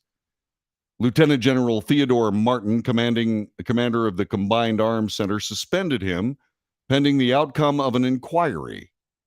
This after posting a tweet mocking First Lady Jill Biden on a hot-button social issue, according to the Army. Politics poisons everything it touches. It poisoned the FBI. It poisoned all of the executive branch agencies to the detriment of the people of the United States. When the military does it, it becomes disturbing because it's really almost impossible to change a country into something that it isn't without cooperation from the military. On June 24th, the First Lady posted a tweet condemning the Supreme Court's decision overturning the constitutional right to abortion, which didn't happen, which read in part, for nearly 50 years, women have had the right to make our own decisions about our bodies. Today, that right was stolen. Valesky replied with his tweet, glad to see you finally know what a woman is. He got suspended for that. So much for the First Amendment. That statement so benign that not even Twitter canceled it. But this general, this recipient of the Silver Star, was suspended by a guy, Lieutenant General Theodore Martin, and respectfully, General, it looks as though you're trying to butt kiss the Biden administration so you can get a better job over trashing one of your own. We'll be back with more in just a moment.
This is the Wells Report. My name is John David Wells. So we're having essentially a chat about the First Amendment, the right of the press to follow the story, the free press. Jill Biden gets up and makes a charming statement about tacos in San Antonio. It's just a benign, friendly statement that was turned into, my God, she thinks that Latinos are tacos. No, that's not what she was doing. However, she is a member of the protected class of politicians, and Lieutenant General Gary Valesky, retired with a Silver Star,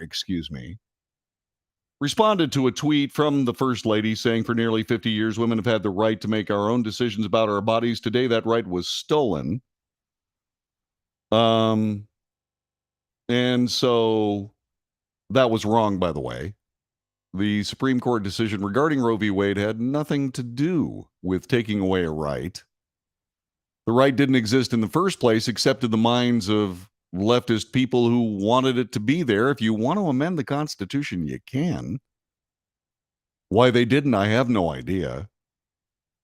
Probably because if they tried to do a constitutional amendment, they would be unsuccessful. And once again, why codify into law something that you can coerce with politics? Gosh, if you codify something into law, golly, you have to follow the law. Well, except when it comes to leftist priorities, in which case you don't enforce the law, do you?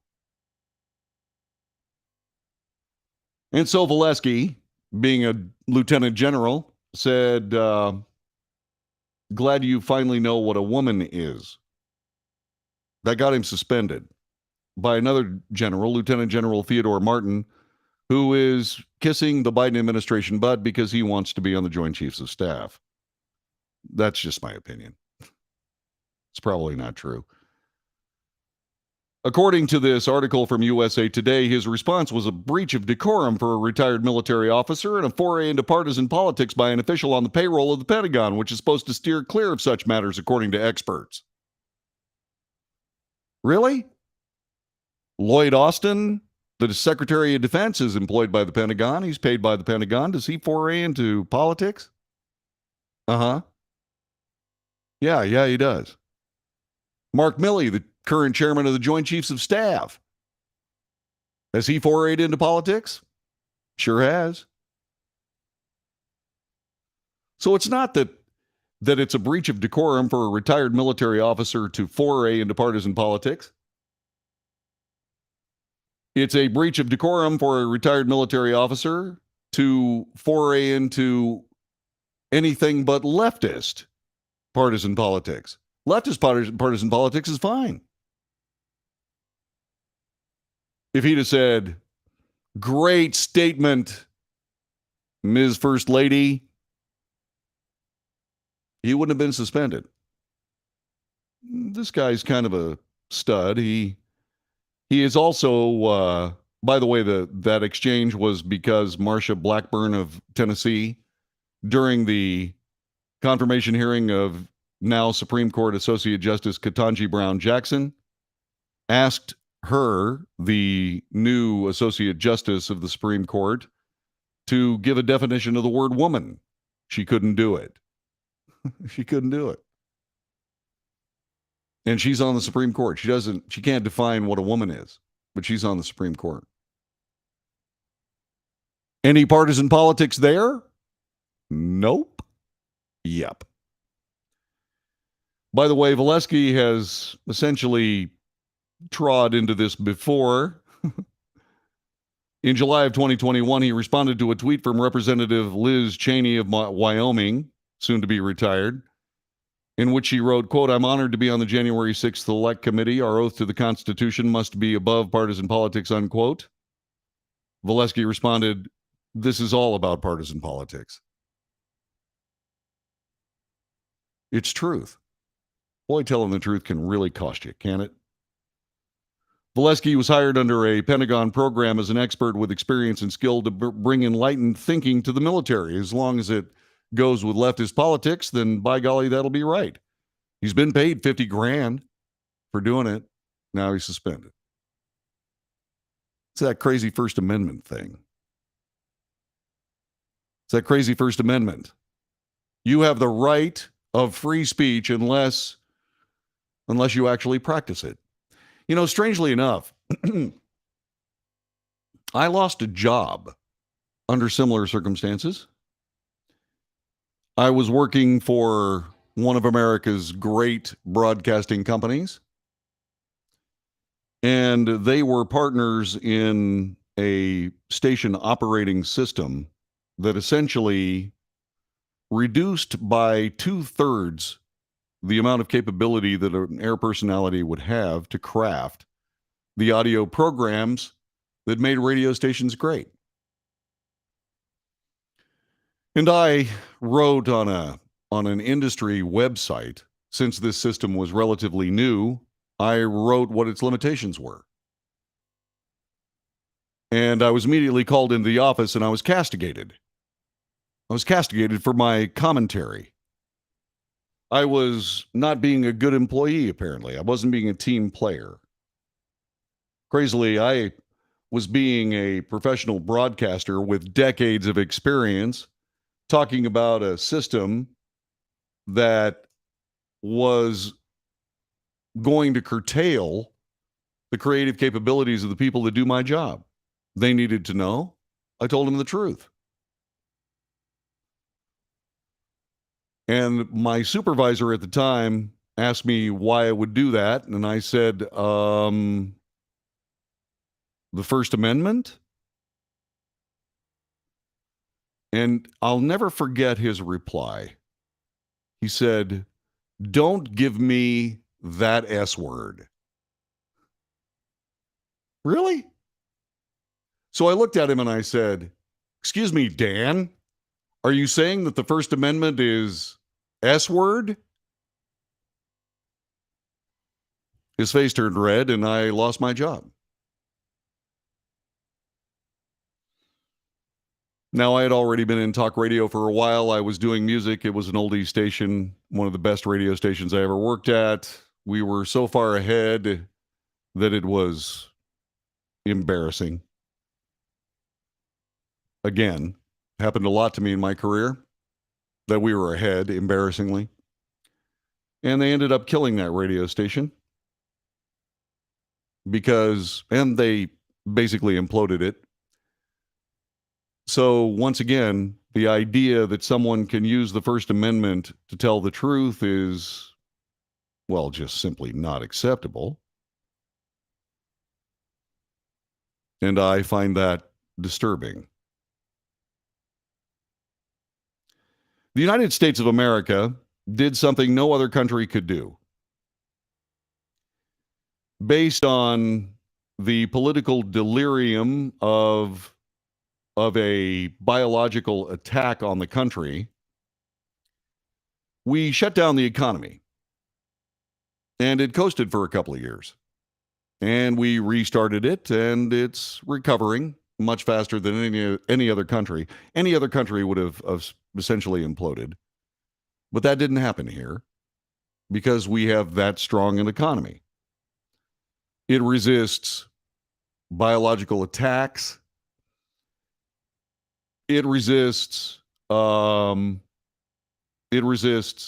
political incompetence. It's truly an impressive economy. And that being said, COVID-19 brought the country to its knees. Well, now there's another variation of the COVID virus. Yeah. B19. Bingo. No, it's another whatever it is. I don't know what it is. Okay. And so there are now rumblings that, my golly gosh, we're going to have to start thinking about what we need to do to safeguard Americans from COVID-19.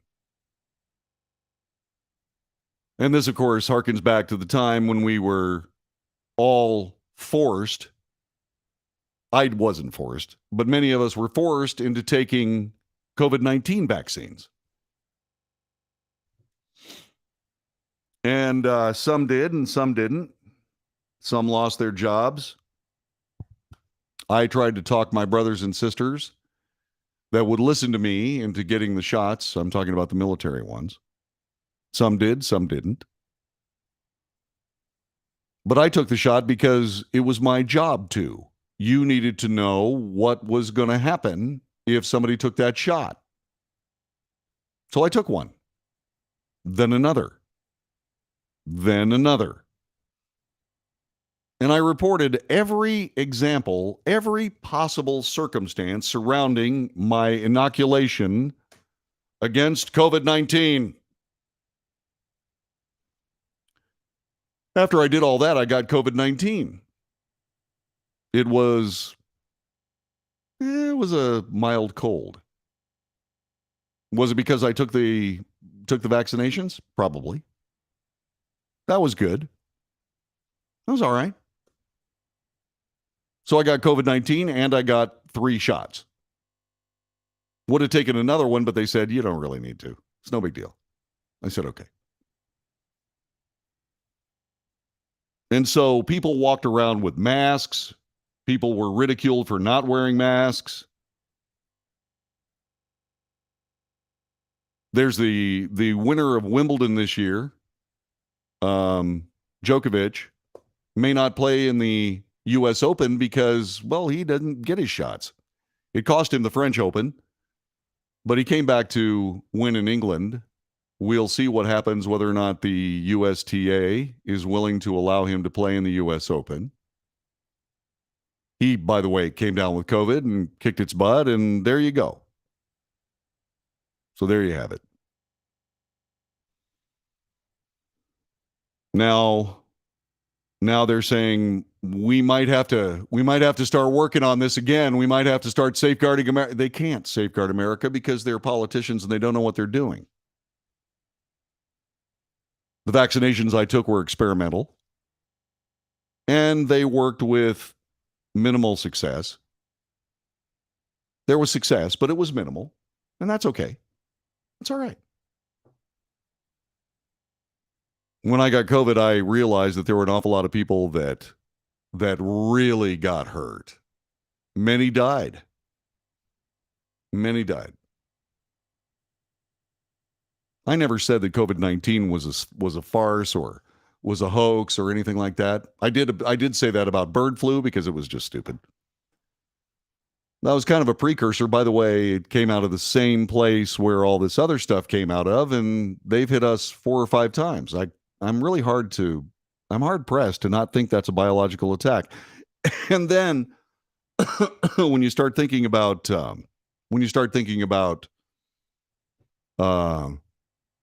drugs coming across the southern border, fentanyl, fentanyl's made in China. So wouldn't that be a chemical attack? Since 2 milligrams will kill you? And since we haven't done anything to stop them, again, so we've now had a biological attack and we've had a chemical attack and what else? Well, that only leaves one of the big 3, weapons of mass destruction. But anyway, let's not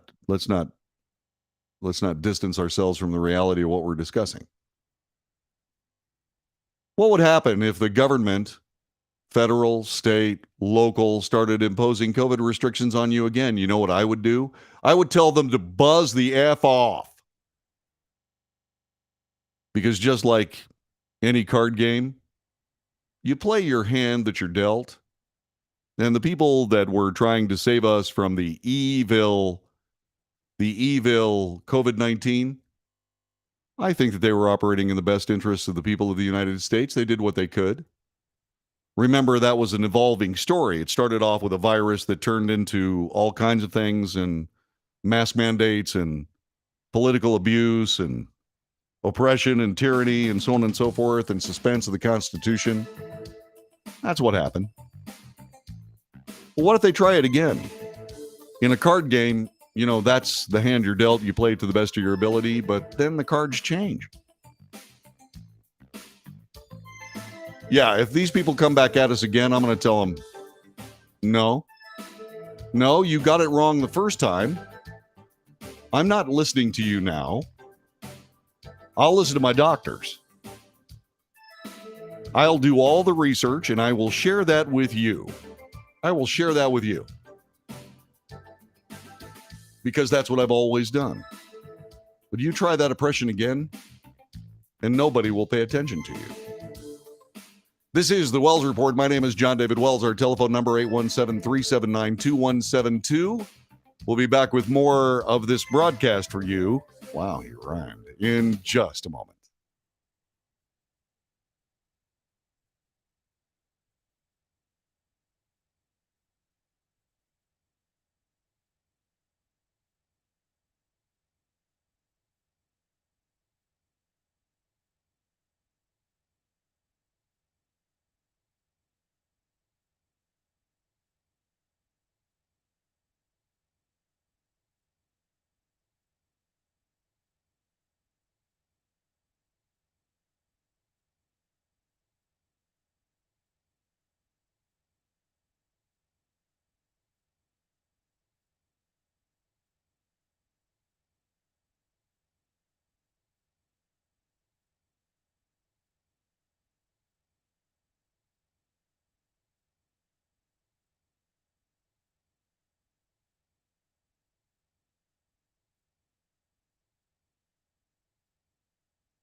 You are listening to the Wells Report.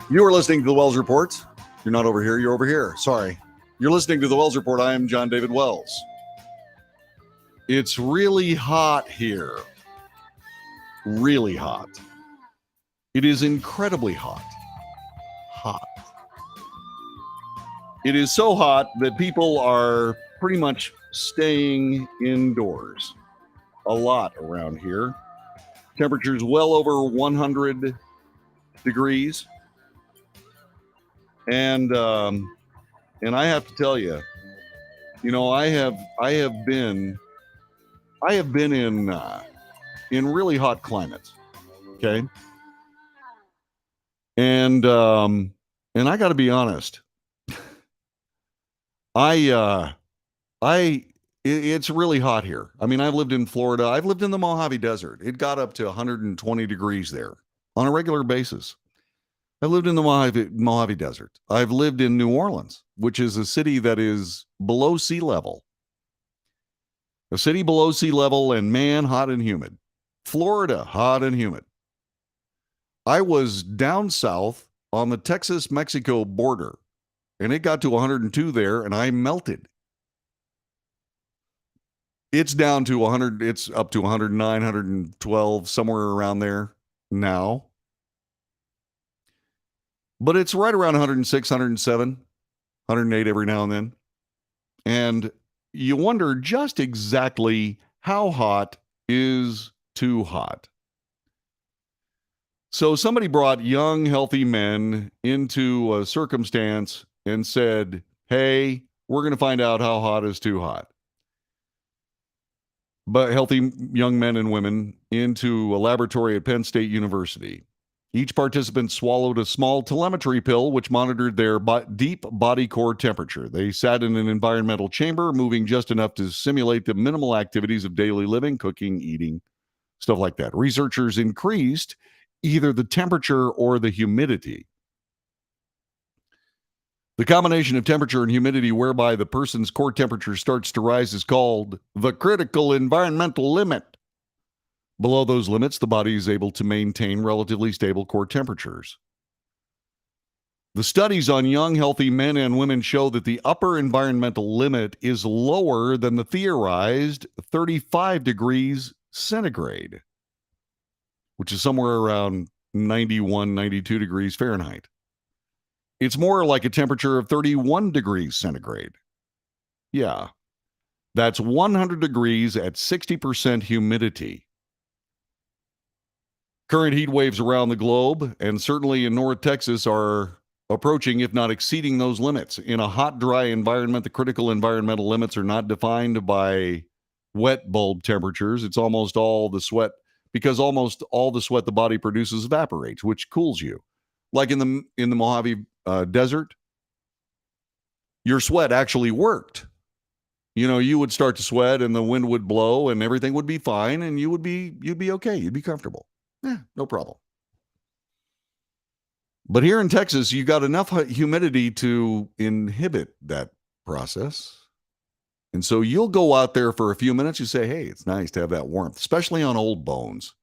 Old bones with joints that have been tortured by overactive living, which I have done. I've been really hard on the chassis.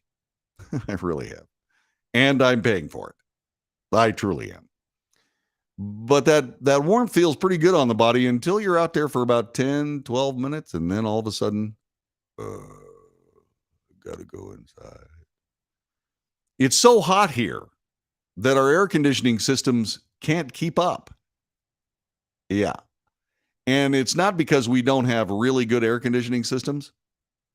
It's because they can't keep up. The actual design of most of the air conditioning systems around North Texas only work to about 98, 99 degrees.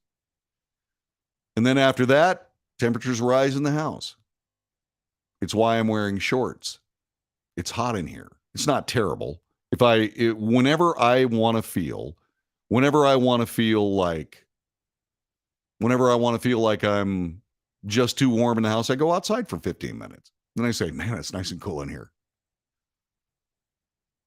But we're discovering that people have a lower tolerance for heat than we thought. So why am I saying this? Well, there is a thing called heat exhaustion and heat stroke. I have not ever suffered heat stroke, but I certainly have suffered heat exhaustion. And it's not something that you play around with. One of the greatest football players that I ever saw, Marion Barber, died because after his career, he was noticing he was getting a little chunky and he was trying to diet. So he turned his temperature in his house up to 90 and started taking hot showers he started working out because he really wanted to keep his weight down. It killed him. He died of heat stroke.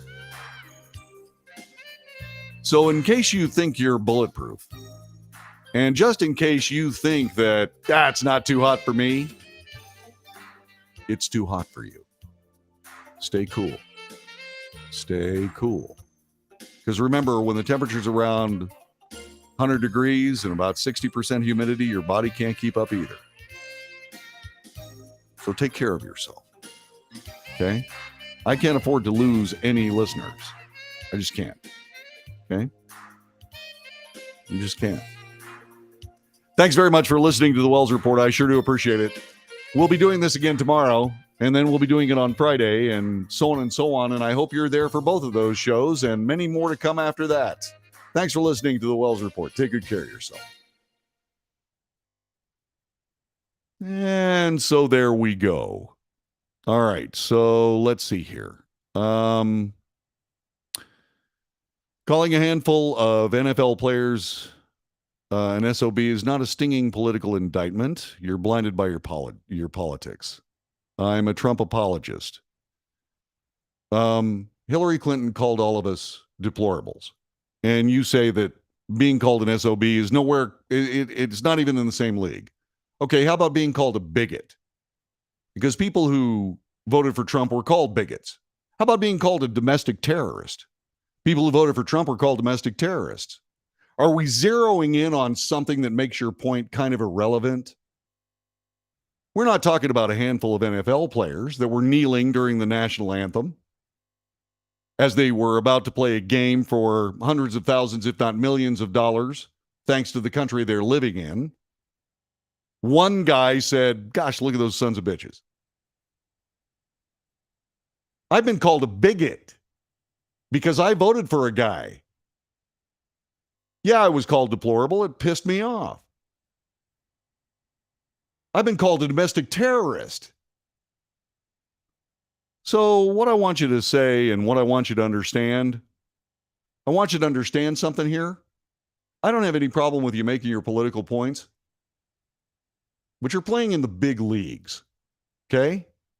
Don't take a paper airplane to a dogfight, okay? Not that I think this is a fight. But it does annoy me when you keep throwing this canard in my face about Donald Trump talking about NFL players, spoiled rotten to the core, hello, who denigrate this country that they live in. Sorry. Just annoys me. Okay? Name the leader that called us racists. There were so many from the left. There were so many leftist politicians that did that. And let's see, Maxine Waters jumps. I mean, you can't handle the discussion with me. I can wad you up and throw you away, Isaac. I can. I do it right here. I did it today. You actually asked what law I was talking about that said protesters could not protest in front of a justice's house. You asked, well, what's your law? Yeah, it's and you couldn't come up with it?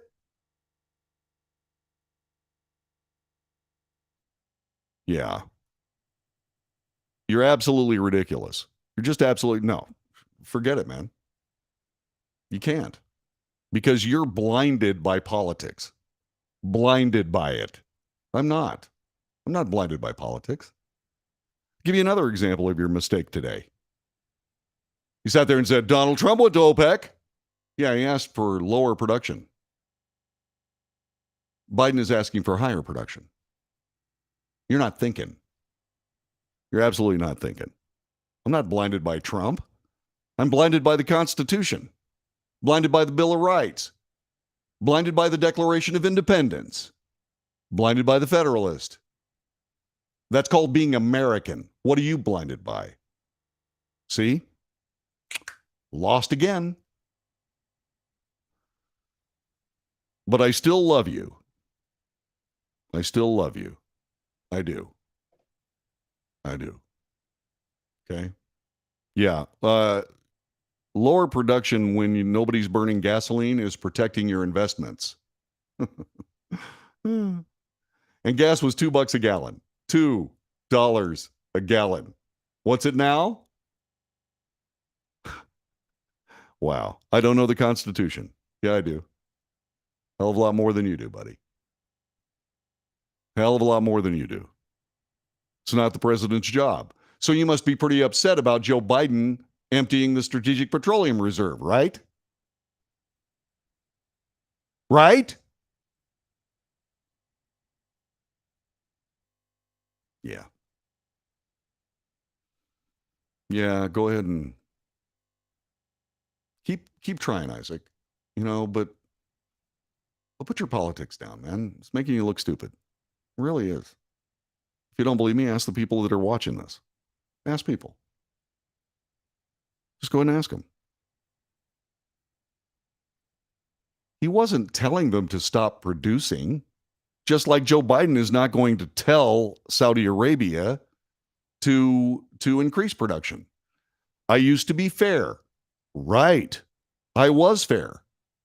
But you tell me that the Biden administration shows a shred of the professional competence that the Obama administration showed. Well,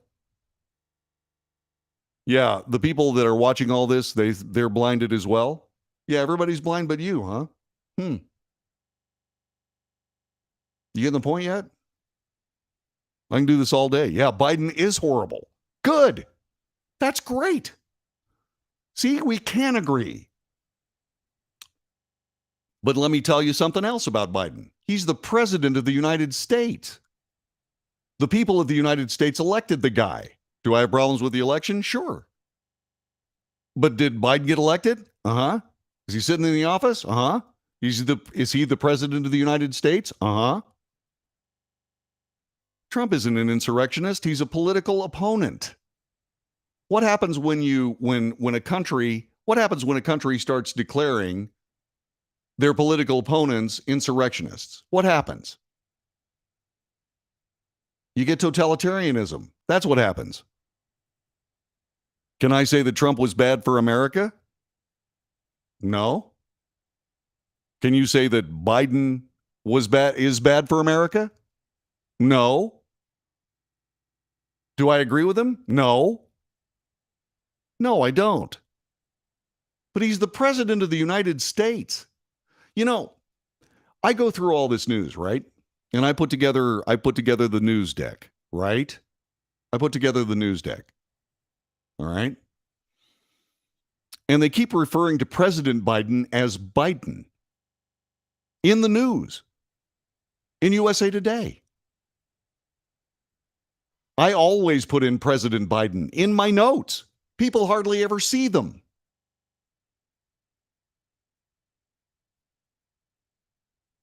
Let's see.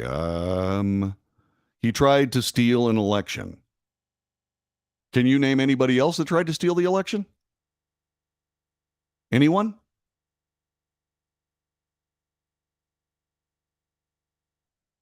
Yeah. See, we can agree and we can disagree. Okay? Find me 11,780 votes. Just lie and I will do the rest. Just lie and I will do the rest. Yeah, I'm talking about, I'm asking you a question. I'm not deflecting. I'm not deflecting at all. What else did Donald Trump say about the election? What else did he say in that conversation in Georgia? What else did he say? You don't know because you only saw part of the conversation, didn't you? And once again, all's fair in politics. I don't care. If they want to just show pieces of the story, that's fine. But at the end of the day, you only showed pieces of the story. I want to see what else he said. I want to understand the context of what he was talking about. Trump is not an insurrectionist. And if, by the way, Trump is an insurrectionist, and all those people that showed up on January 6th were insurrectionists, and so on, if that is actually the case, what about BLM?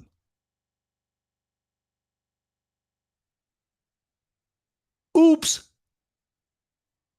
And by the way, this idea that this was a coup, really? If that was a coup, tell me about when the director of the secret police, the director of the CIA, the director of the Department of Homeland Security all plot up to and including wearing a wire into the White House to try to prove that Donald Trump was nuts. What is that? And then taking actual steps to actually sabotage the presidency. What's that? My God, that's a coup. No, it's not whataboutism. It's hypocrisy. Hypocrisy. And you're right in the middle of it. You are absolutely right in the middle of it. Looks terrible on you.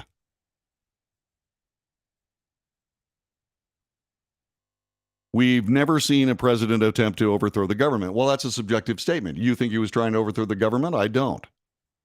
But I know that James Comey, Andrew McCabe, John Brennan, James Clapper, Susan Rice, Valerie Jarrett, all those people met in the Oval Office before Trump took power to get their stories straight. Because their coup failed. It failed. The Mueller investigation was a joke. It's not about whataboutism. It's about hypocrisy. Donald Trump just made a statement in front of a microphone that said, oh, go up there and show strength. Be peaceful. You keep forgetting that part.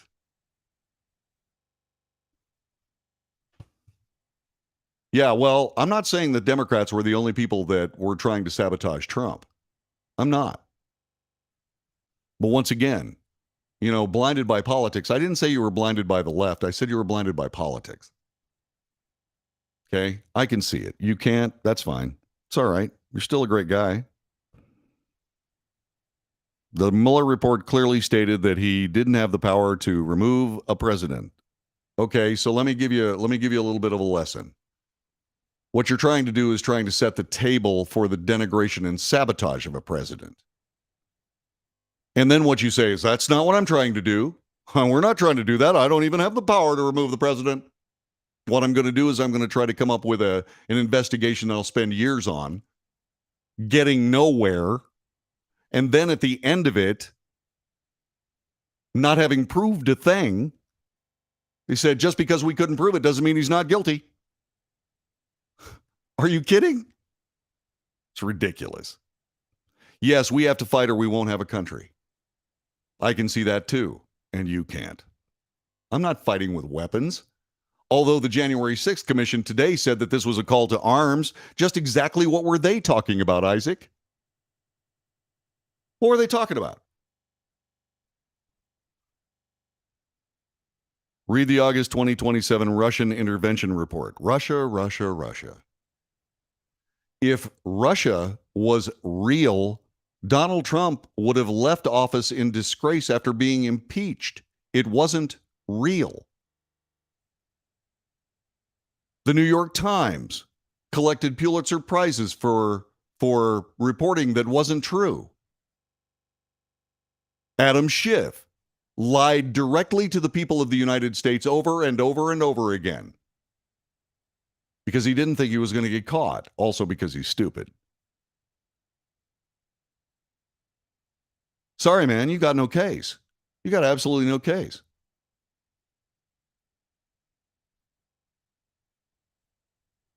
Republicans created the report about Trump, Stone, and Russia. Well, why didn't President Trump get impeached? Why? If this is so true, then why was he still in office? Because it wasn't true. Yeah, I refuse to condemn Trump, just like I refuse to condemn Biden, just like I refuse to condemn Obama, just like I refuse to condemn Bush, just like I refuse to condemn Bill Clinton, just like I refuse to condemn Jimmy Carter or Ronald Reagan. Yeah, I refuse to condemn presidents of the United States. All right? Thank you very much for the magnanimous assertion that I'm using my rights.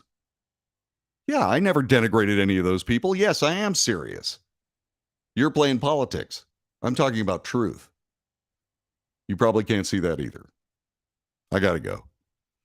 God bless all y'all. Thanks very much for the interesting little display at the end. Take good care of yourself, and I will see you tomorrow. Okay? God bless. For God's sake, stay cool. It's way too hot out there. Okay?